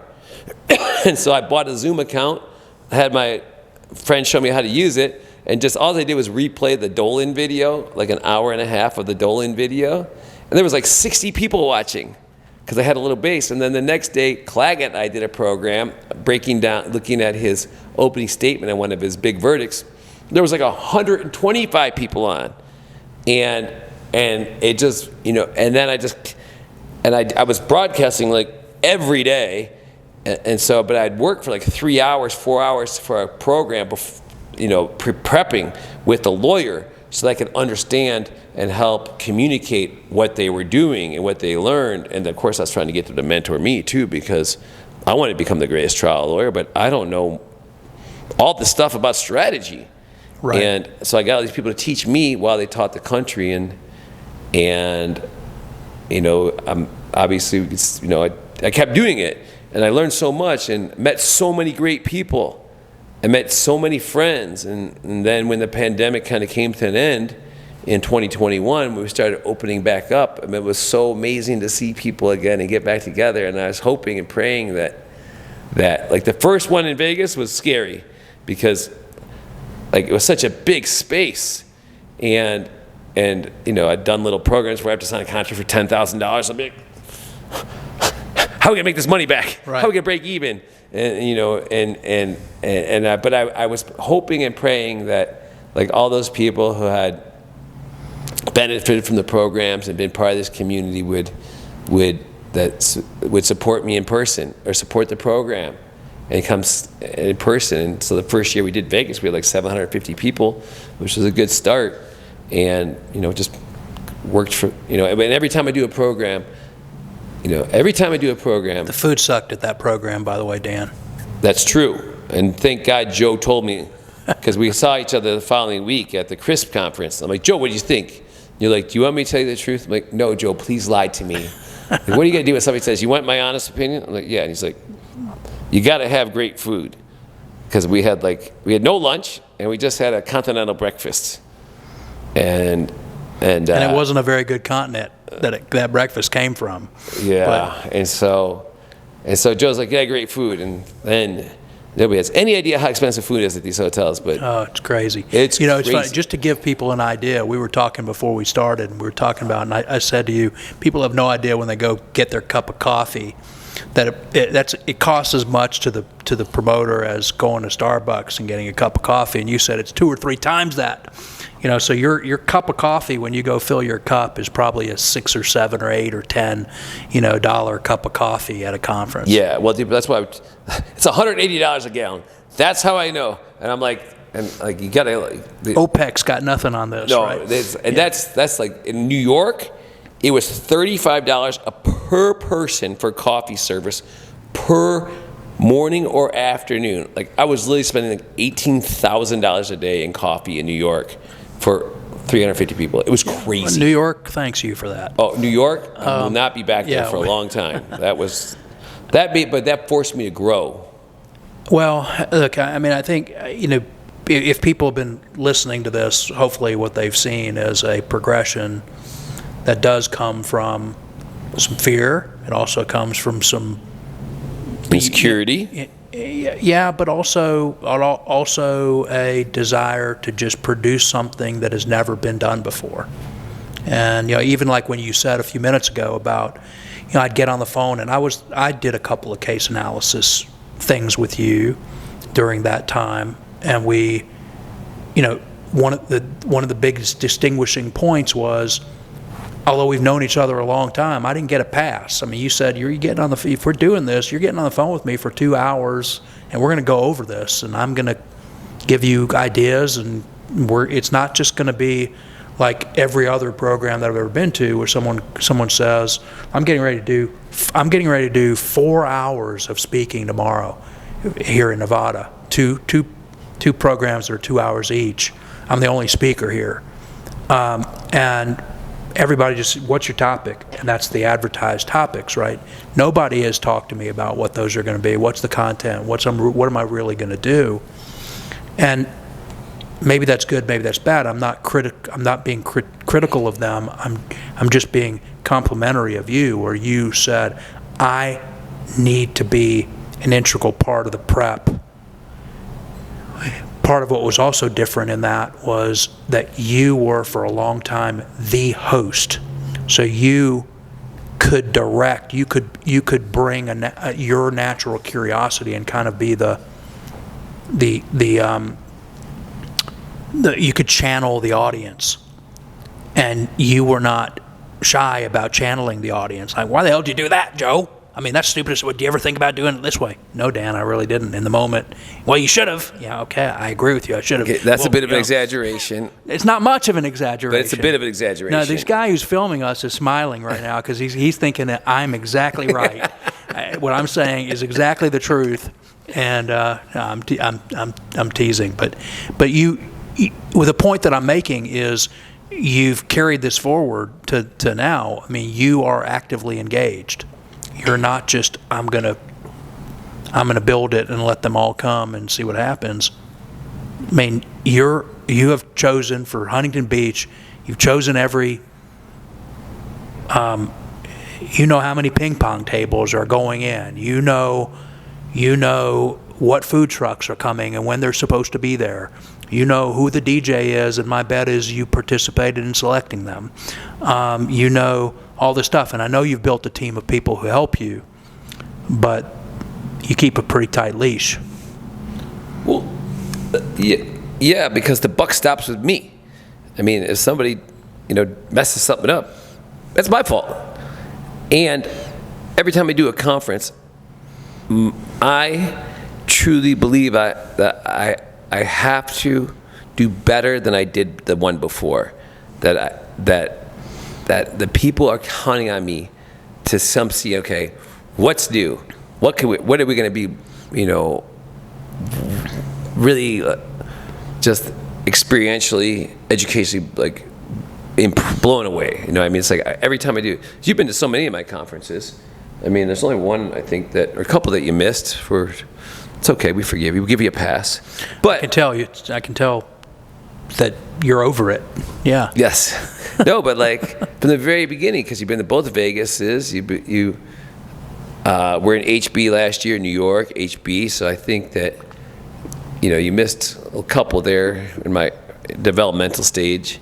But still, I try to, be better every conference at whatever aspects of even the flow, like, the registration. If you go to some conferences, their registration is a shit show. It throws off everybody because people get antsy, they get irritated if they don't know where they're going, and it's not meeting their expectations. And so I try to make have a registration party. It's like, I remember you and I talking about that. Right, you got 3 hours to register. If there's a line, go have a drink, listen to music, talk to some people. The line will go away. I remember us talking about that. And one of the things I've always, and I know I'm not unique in this, that as you're at a program and after the program, you go to people who are your people and you say, what could I have done better? And you really do want don't tell me tell me what I did great so I can keep doing that, but tell me what I did better is most important so that I can continue to evolve this and the experience, the full experience of the person is positive. So I really respect that. So where does it go from here, Dan? I mean, I know that you've told me before. I'm just look at the next product, and I just wanted to make that one the best one possible, and I'm just going to keep doing that. But do you have? I mean, what are some things that you're thinking about for the future? I mean, what does this look like 5 years from now? Well, 5 years from now, that's long. That's long. Right, that's an eternity. Although now with the new people that work with me, they're like, we got to think about further ahead. Yeah. But like that, I can tell you for the short term, this wall that's behind you is going to disappear soon, because in a couple months the space next door will be complete, and so then this will become a much larger space, which is going to be ideal for hosting. I moved to Vegas to because this is the business that I'm in right now, is the conference business. Even though my intent is to become the greatest trial lawyer, that's not where I'm at now. Right now I'm still in my learning phase and still in my developmental phase, and so this is why I'm here. And once that's done, then we're going to have two great training areas like this one and that one. And I do my boot camps teaching these connection skills here now, but the next evolution of that is to combine a great trial lawyer with an expertise in a certain area with my presentation skill stuff. So that way, for example, if we did if I'm doing an elder abuse program with Michael Hill in September, whereas he's going to help people put together the stories, how to sequence the evidence, focus on certain pieces of evidence to frame the story, but I'm going to help them and to get up and tell that story so the jury connects with it and they experience it, and they don't just hear it, but but it matters to them. And so I think that combination of skill sets, so like if you and I were to do it, we'd of course do it on trucking programs, right? On trucking cases. So if you get 8 to 10 lawyers who are working on the trucking case, get to work with you, I call it like light case framing, and on how to start putting their story together, and then work with me on getting up and presenting, because the more you can retell, the more you can practice the story of your case, your trial story, the more you live it, the more, because you have to imagine the story every time, so the more the trial lawyer starts to believe and live in it. And like we were talking about the confidence before, where your confidence really starts to soar when it's like, you're right? And you know that the story resonates with people because you've told it, and not just because you told them a story, because you've lived the story in front of them so much. And the more you practice it, the more your unconscious mind is processing everything too. And so I think that's going to be a real evolution, because even in my program now that I've taught for 2.5 years, I just added an evolution to it, 2 evolutions for the next conference, or that one we're doing in Huntington Beach, is that we're going to start a half a day early. So within 2.5 days, because there's skills that I really think people need to embed, even with all the preparation, take 2.5 days of practice in front of the group. But then the last day, we just work on cases. And so people have 3-minute segments, 4-minute segments of an opening or a cross, whatever they want to work on. And then now it's their turn to work, so they get to get up. And we have really small groups too, with a maximum of 4 students in video. And so it's a lot of reps. It's not, you go to some of these programs, that was one of my biggest complaints about the Trial Lawyers College. They have 10, 12 students in a class, and a person would go for like half an hour at a time, and everybody would just sit there, and it gets kind of boring if you don't get up to present. But one thing we do is keep a clock, right? 10 minutes, boom, next person. And so that way people are constantly up. And so that, I think, is going to make a big difference in people getting better, faster. What I'm hearing is sort of that up till this point in time, there's been programs on subject matter expertise, and there's been programs on skill development. Right. What you're going to look to do is combine those with a small group, interactive, on your feet, so that and do it by subject. You do it by subject matter, but then applied subject matter into the skills. Exactly, and that's at Huntington Beach, there's 6 different master classes with great trial lawyers who've demonstrated serious success in a certain area, and I mean multiple 7- and 8-figure verdicts is what I mean by serious success, not at one time. And they're spending 2 days teaching a group of people who've chosen to participate in that class that subject for those 2 days.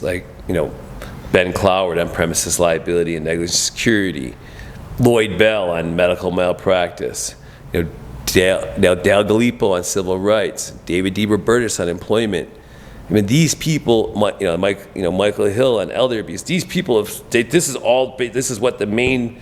I can't say that's all they do, but it's a very main part of their focus. whether it's all they do or not, it's 90%. It's their world, right? They know the world, right?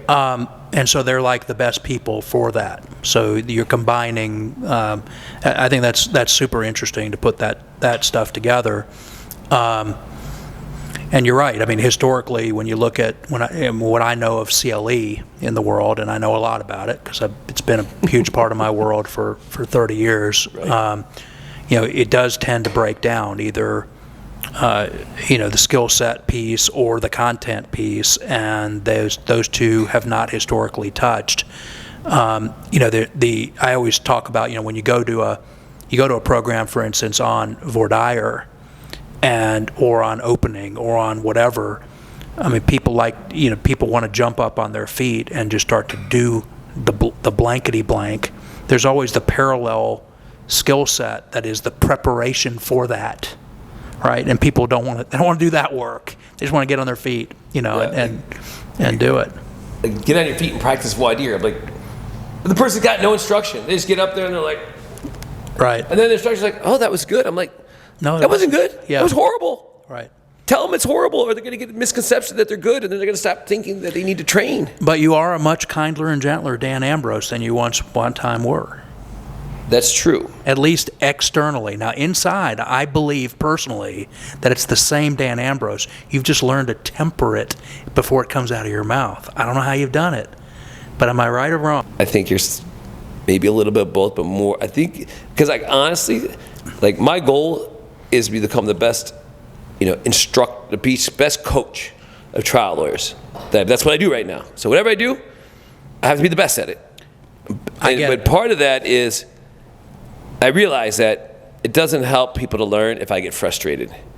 And if sometimes I think my frustration is justified. If somebody shows up here and they don't know the materials, but that doesn't help.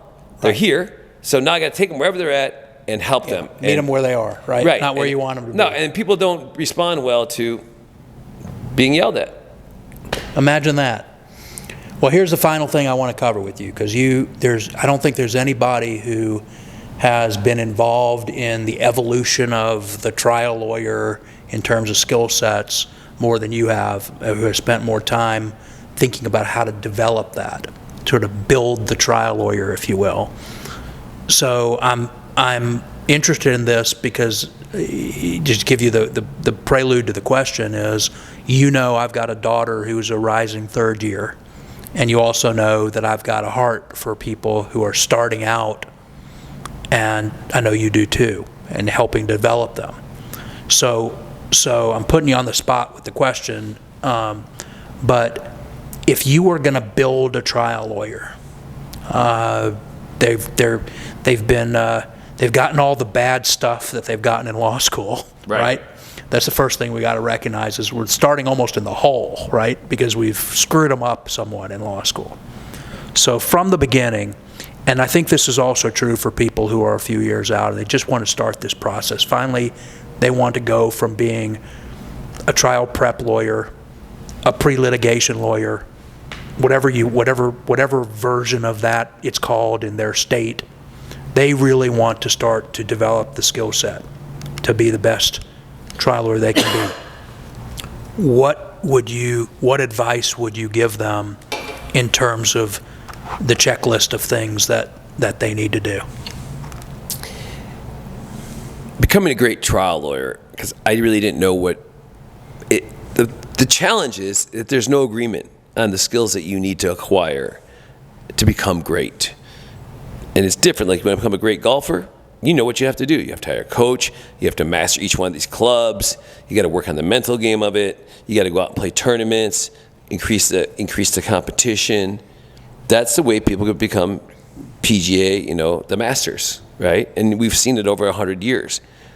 The challenge of this trial lawyering thing is there's no set methodology.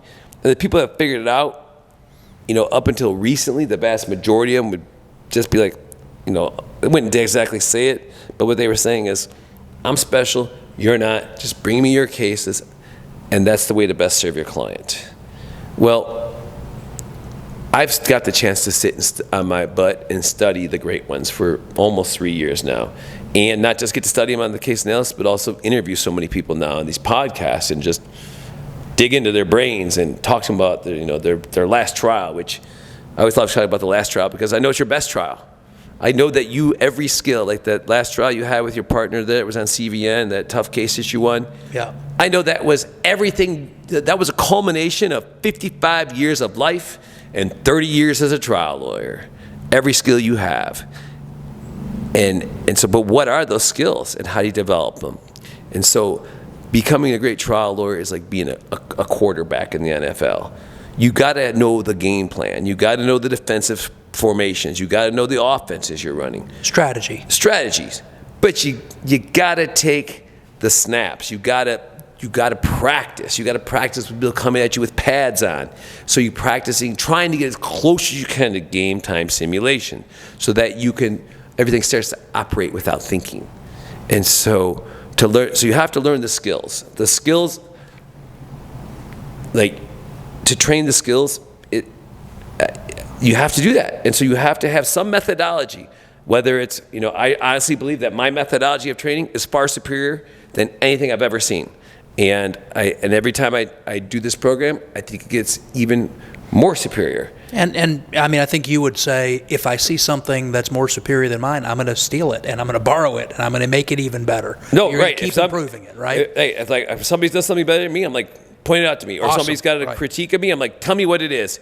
Like when Rex Paris told me that, that my scripts are bullshit and you can't teach like that, I said, tell me why. And he went on to tell me why, and I took it all in. I thought, well, I disagree. I listened to everything you said, but it made me rethink and justify to myself, why am I doing this? Why am I doing this? And so I appreciate that, because I know he's coming from a good place. He's not just trying to belittle me or make me feel less about myself. He's just, this is his opinion. I asked for it, I got it, right? Right. And so you have to engage in deliberate practice to learn skills, and you have to practice every day. Because if you don't, you won't get the skill. And if you don't get the skill, you won't get the confidence. Because as we know, this is probably 80% a confidence game, but you have to earn the confidence by doing the work, by getting the skills. So how do people do it? I mean, if you're, again, I mean, Well- you're talk to me like I'm a first year person. Okay, I want to so- be the best. Dan, I want to be a real trial lawyer, the kind who goes in and makes a difference. Okay. What do I do? Well, first you got to get the skills. So my skills training now, because I've developed, this to train people, these videos of me presenting it at to the very best. I reshoot them every time I do a program, so that's my best self, right? This is the best I got of this And what are presentation. some of those skills? Those skills are hand movement, training ourselves, because most lawyers, when they speak in front of a jury, they use both hands, and they're standing there, and both hands are, bouncing by their Well, most sides. lawyers are very uncomfortable with whatever the hell they're doing with their hands. So there's because they've never been trained on what to do. They never with thought what to do with their hands. Right. So they're left in what feels uncomfortable, and then it looks uncomfortable. Right, but we can only connect with one person at a time. We can agree on that, right? You can't connect with two, just one. And we know that connection. That's my training, is you're trying a case to one juror at a time. Right, and we know that connection is a combination of smaller skills, like eye contact. I can't connect with you if I'm staring at the floor.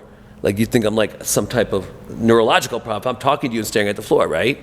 But a lot of lawyers, they're talking to somebody, and then they look away, and then I watch these people, they talk for like 10 seconds, they get uncomfortable, they look away. I'm like, do you realize what that does to the person you're talking to? Right. Or my favorite one, which is they've been trained to look just over the tops of the heads of the jurors. That's right? the weirdest thing ever. Yeah, right. Like, But they were taught that. I mean, a trial advocacy professional told them to do that. I know. But controlling our facial expressions, as we said, like what's our face, because we know that the truth is it doesn't matter how you or I feel. It only matters how we want the jury, the person we're talking to feel. So if we're all nervous. I think they both matter, because one affects the other, but I know what you're saying. Okay. I know what you're saying. Right. And but what you're saying now is, to the person listening to this, what you're saying is the skills I'm talking about here are before you get to cross-examination or direct examination or on your feet to do an opening. This is basic. This is what are the best communication, connection skills. Yes. Right. Yeah. And then even simple hand use, but since we only connect one person at a time, to train ourselves to, when we're talking with one person, to use one hand, to turn our shoulders a little bit so we're not square on to them, but to keep that one hand between ourselves and the person we're talking to, and to learn to move with the rhythm of with our voices, but also keep it about maybe 6 inches below our chin. So it's like this visual connector between you and I that you would never notice if I didn't point it out to you. And then like when I ask you a question, does that make sense? Like my hand extends out, my eyebrows raise, my voice inflects a little bit as my hand flips down a little bit to roll off to you. Like coordinating all these things simultaneously is like martial arts. So once these become intentional, you're taught everything's them, intentional. Then the daily practices in your day-to-day life. Forget trial. When you're communicating with your spouse, your kids, your partner, the person at the grocery store, wherever you are, you're practicing that communication. Yes. So before I start talking to somebody, to make eye contact first. to be mindful of what my facial expression is. To start, as soon as I start talking to somebody, working my hand with the conversation, especially like my left hand, which is my non-dominant hand. So I got to like practice more, because when you first start using your non-dominant hand, it feels like there's like this weird thing that's like trying to attack you, but just to practice on that. So that way you could do without thinking. And so in your world, the training that this is going to this would be going to one or a series of your boot camps. And what do you call those boot camps? Just basic trial skills boot camps, TLU trial skills boot camps. All right. And when someone goes to that, they spend how many days doing this work? 3.5. But 2.5 days doing this work, 1 day working on their cases. Okay. Because I realized that people were not doing the transition. They were not able to make the quick connection between the skills that they learned doing the patterns and their cases. And then with several with everybody with different cases, now people are seeing all these different stories being told and understanding how to apply the skills. And they get all excited too, which is great, because they get excited about their cases. Okay, so step one. But that's one aspect. So step one is these basic level communications skills that have to do with connecting and you're using your body and your voice and your assets as a human being in the best way, most effective way possible to communicate with others, no matter in what context. So before you get to what trial lawyers typically think of as the skills, like examination or argument. So now so once you start that process, and you don't become a master in that in 3 days, do you? No. No, right? No, that becomes a lifestyle. My boot camps, but some people in my boot camps 5 or 6 times, right, because they just like to train and they know they're getting better. And without somebody to train with or somebody to coach you, most people, they won't train. And they'll revert back. They'll lose all the skills. I get frustrated sometimes because somebody comes to a program, then they come 3 months later, and it's almost like, it's not square one, but I'm like, you haven't been training. No, you got to train. Right. Like, they know, but sure, but it's not easy. It's just like if you came and you learned, like, again, on a musical instrument, you spent 3 days learning it. You might be okay by the end of 3 days on one little thing, but then if you go and don't train at all, and someone tells you to pick up that instrument 6 months from now, you're not likely to be able to do what you did even at the end of that 3 days. Right. Right. Right. So so the next step. So what I'm saying is, we start that process with the trial lawyer, right? With the brand new, we're building a trial lawyer, so we start giving them those skills, and then what do we layer on top of that? They have to. That's the skills. Now they got to get the strategy part.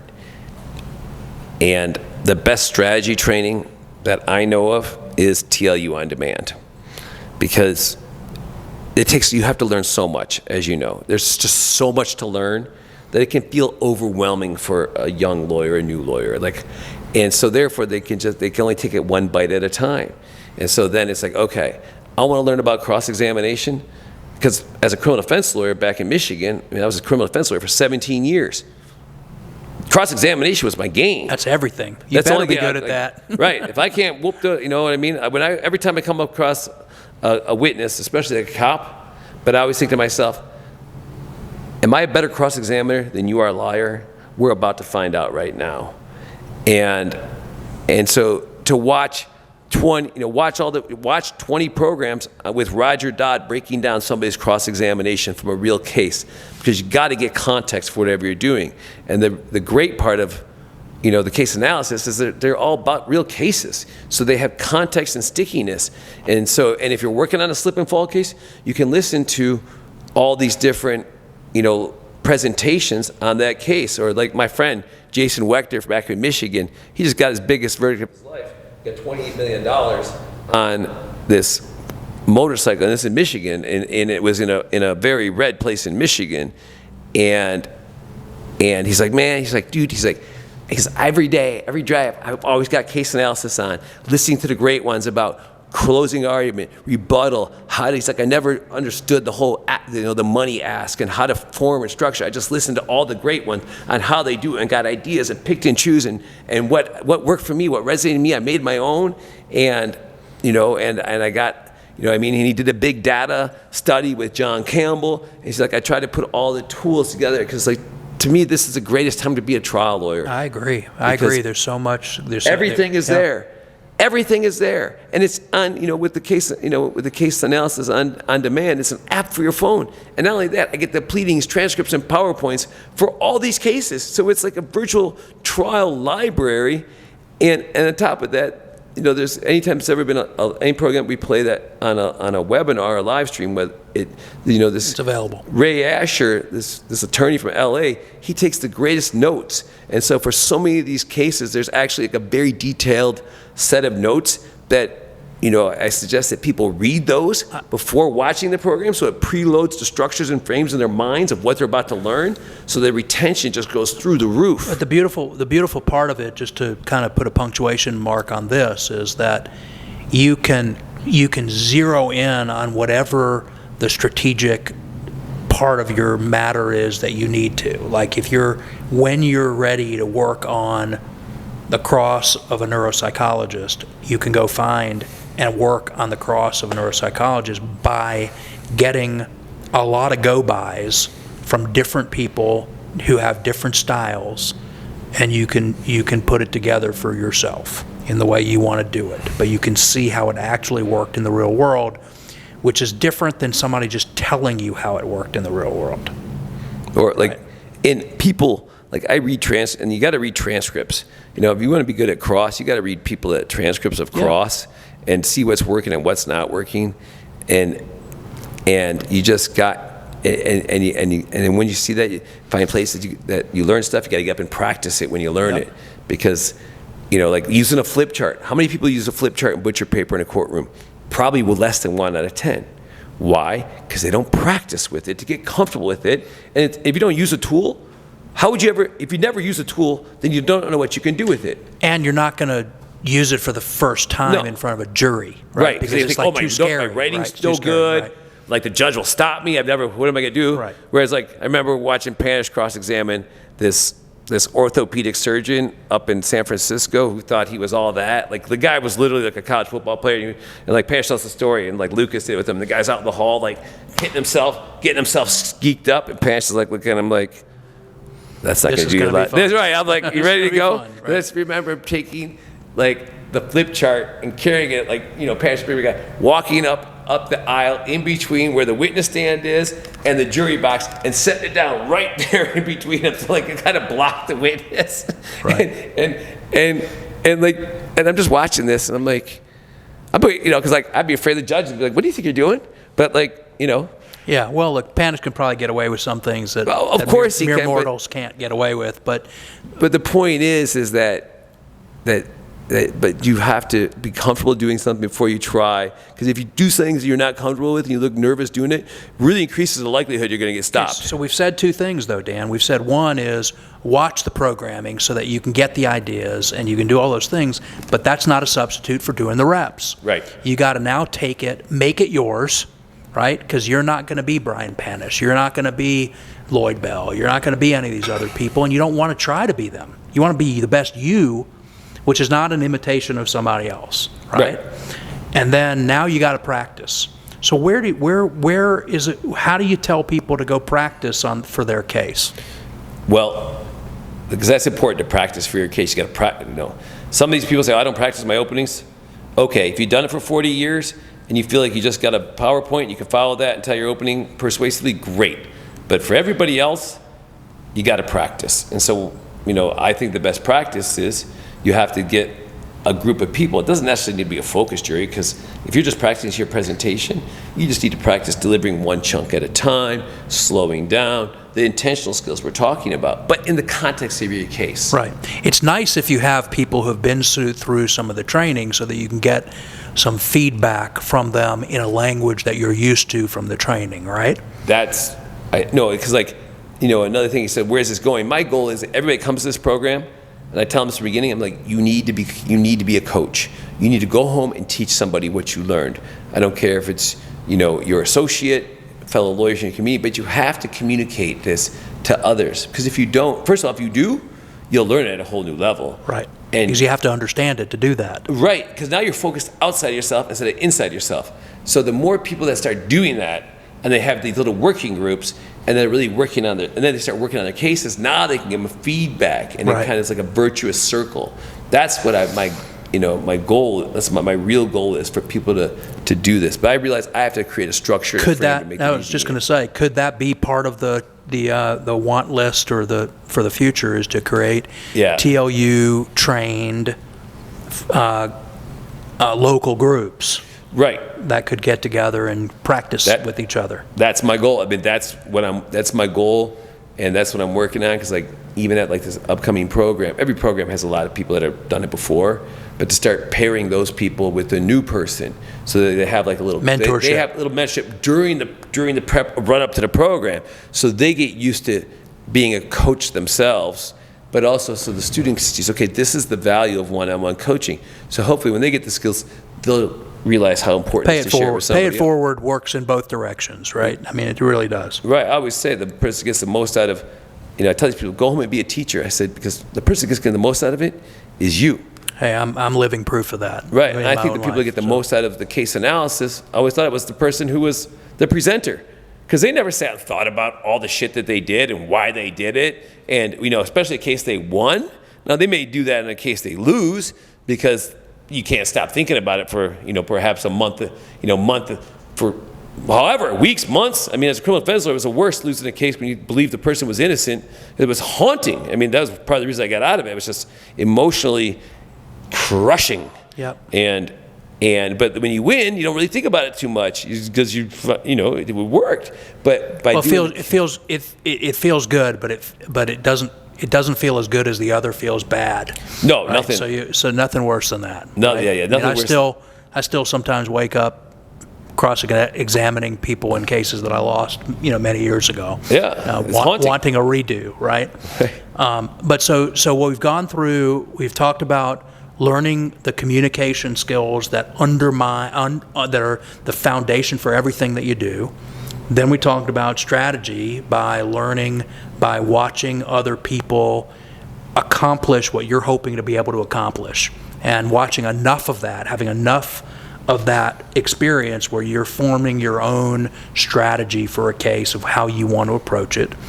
And we've talked about then actually getting on your feet and doing practice, however you have to pull your group together. And then there's the final piece, which is actually getting in the damn courtroom. Right, going to trial. But I think that's very important that as a new trial lawyer, that you do go to trial with a good experienced seasoned trial lawyers, because there's so much going on in there that you can't, a new person, they don't have the bandwidth to process everything. Right. And there's going to be so many things come at them that they can't see. And if you get devastated too frequently, I remember losing about 10 jury trials in a row, and how hard it was to pick myself up and believe in myself. And right. Most people can't pick themselves. Most people get their ass kicked a few times, they're done. The humiliation, the pain, they're done. And so the next step is getting into the courtroom, doing a smaller part of the trial. Just do one witness. Focus on one witness. Make that one witness the best, but be part of the preparation. I think that, like, if I work on a case with somebody, like me and my buddy Steve King are doing a case at the end of June. He's the lead trial lawyer. I'll do a couple witnesses, but he's gonna do his opening many times, and voir dires on focus groups, and I'm gonna replay it back and coach him on that voir dire, coach him on the opening. I'm gonna play the witness on the expert that he's crossing, or the direct of the plaintiff, so that way you can get the patterns down, and you're not doing it for the first time in the courtroom. Right, and I would add to that especially on the civil side, there are things like even approaching a deposition. You have an opportunity with a deposition, if you do the work, and if you're conscious and intentional about the way you're going to go about doing it, you can practice a lot of these skill sets. It's not like you're in trial exactly, but you can practice. It's certainly one of the next best things. And it's about learning about the young lawyers. So like depositions, you got to master depositions, because you got to get the evidence. Yeah. Because you can't you don't care what a trial lawyer you are. If you don't have the evidence, you're out of luck. Right. So it's a great step, and that's what I did. Is I literally, but back when I was doing this 30 years ago, I literally bought Roger Dodd and Posner and Dodd's book, the Science or Art of Cross-Examination, Science and Technique. Science and I have it right in my bookshelf there. And you should see my copy. It looks like some people's copy of the Bible, because it was kind of my way of studying and learning how to be the best trial lawyer I could, because I wasn't getting time in trial, but I was getting a ton of time as a deposition lawyer. And so I used that as my way to develop my skill set. And I'm still very grateful for that time. And I still think it's one of the best things people can do. Yeah, no, I would go home as a new lawyer. Driving home. I still remember driving home from the office, stopping at Starbucks every night, like literally 3 nights a week, for an hour to 2 hours, and just reading cross-examination, science and technique. And then I'd go try another case, because I got to get to court a lot as a criminal defense lawyer, but I was doing a lot of preliminary exams. Yep. People are like, the evidence is clear. You want to waive? I'm like, hell no, I ain't waiving shit. I'm like, I'm going to get up there. We're going to be cross-examining. And then they put their cop on. They're like, okay, the people arrest. Mr. Ambrose, do you have any witnesses? I'm like, matter of fact, I do. They're like, you realize this is like this is like a very low standard. I'm like, oh, I realize that, but first I'm getting discovery. Second, I'm going to practice my skills. So y'all have to just bear with me during my training process. Right. Play along with my live training charade. You're going to suffer through my training, right? Right, that's right. So final words, Dan Ambrose. I mean, we've talked about a lot. We've been talking for a long time, but what are your final thoughts on this thing? What would you like to leave people with that you haven't had a chance to say on this? Other than thanking me for the years of friendship and all the shit I've put up from you, which I'm sure is part of what you would say if I gave you that opportunity. I'm just teasing. But seriously. No, I would say that, like, I am, forever grateful for you and you more so, because, we've been friends for so long, and you gave me, intentionally, unintentionally gave me a lot of ideas that moved me in that part of my journey. But people like Brian Panish I got to become friends with, and all the people who are like the great ones. But I've got to make so many friends that are just every regular person who is trying and striving, and to be part of so many people's journey has been, it's like I am eternally grateful, because it's given, it's like we all need meaning in our lives, to feel like, and this is my meaning, when people, like you were telling me about this person you helped on a trip and fall case, like when people call me and tell me about the things that they use, like my friend got his biggest verdict, and I went to high school with the guy, right? We've known each other that long, and to have the breakthroughs, to like, because people work so hard, yet most people never break through.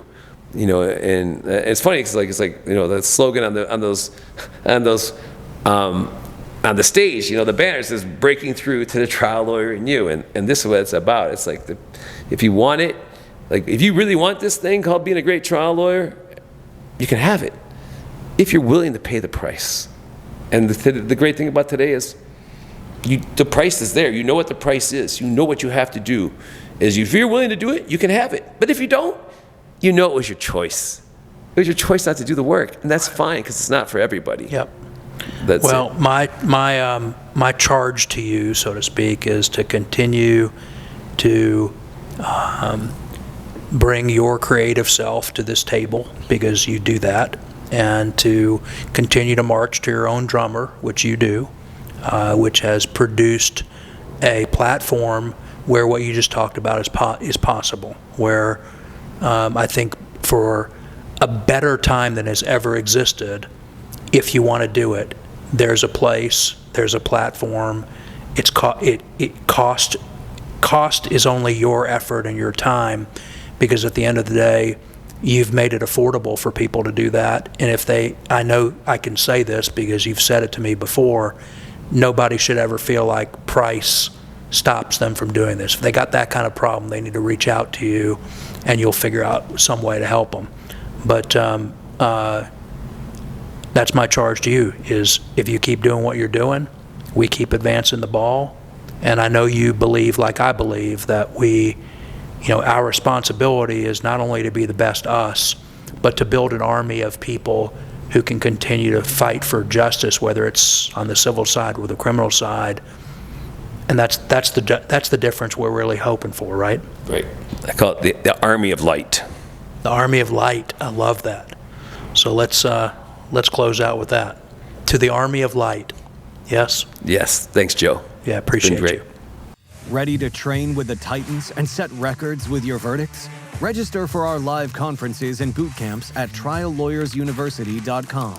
Start getting your reps in before the big event by going to tluondemand.com to gain instant access to live lectures, case analysis, and skills training videos from the trial lawyer champions you love and respect, as well as pleadings, transcripts, PowerPoints, and notes for a roadmap to victory.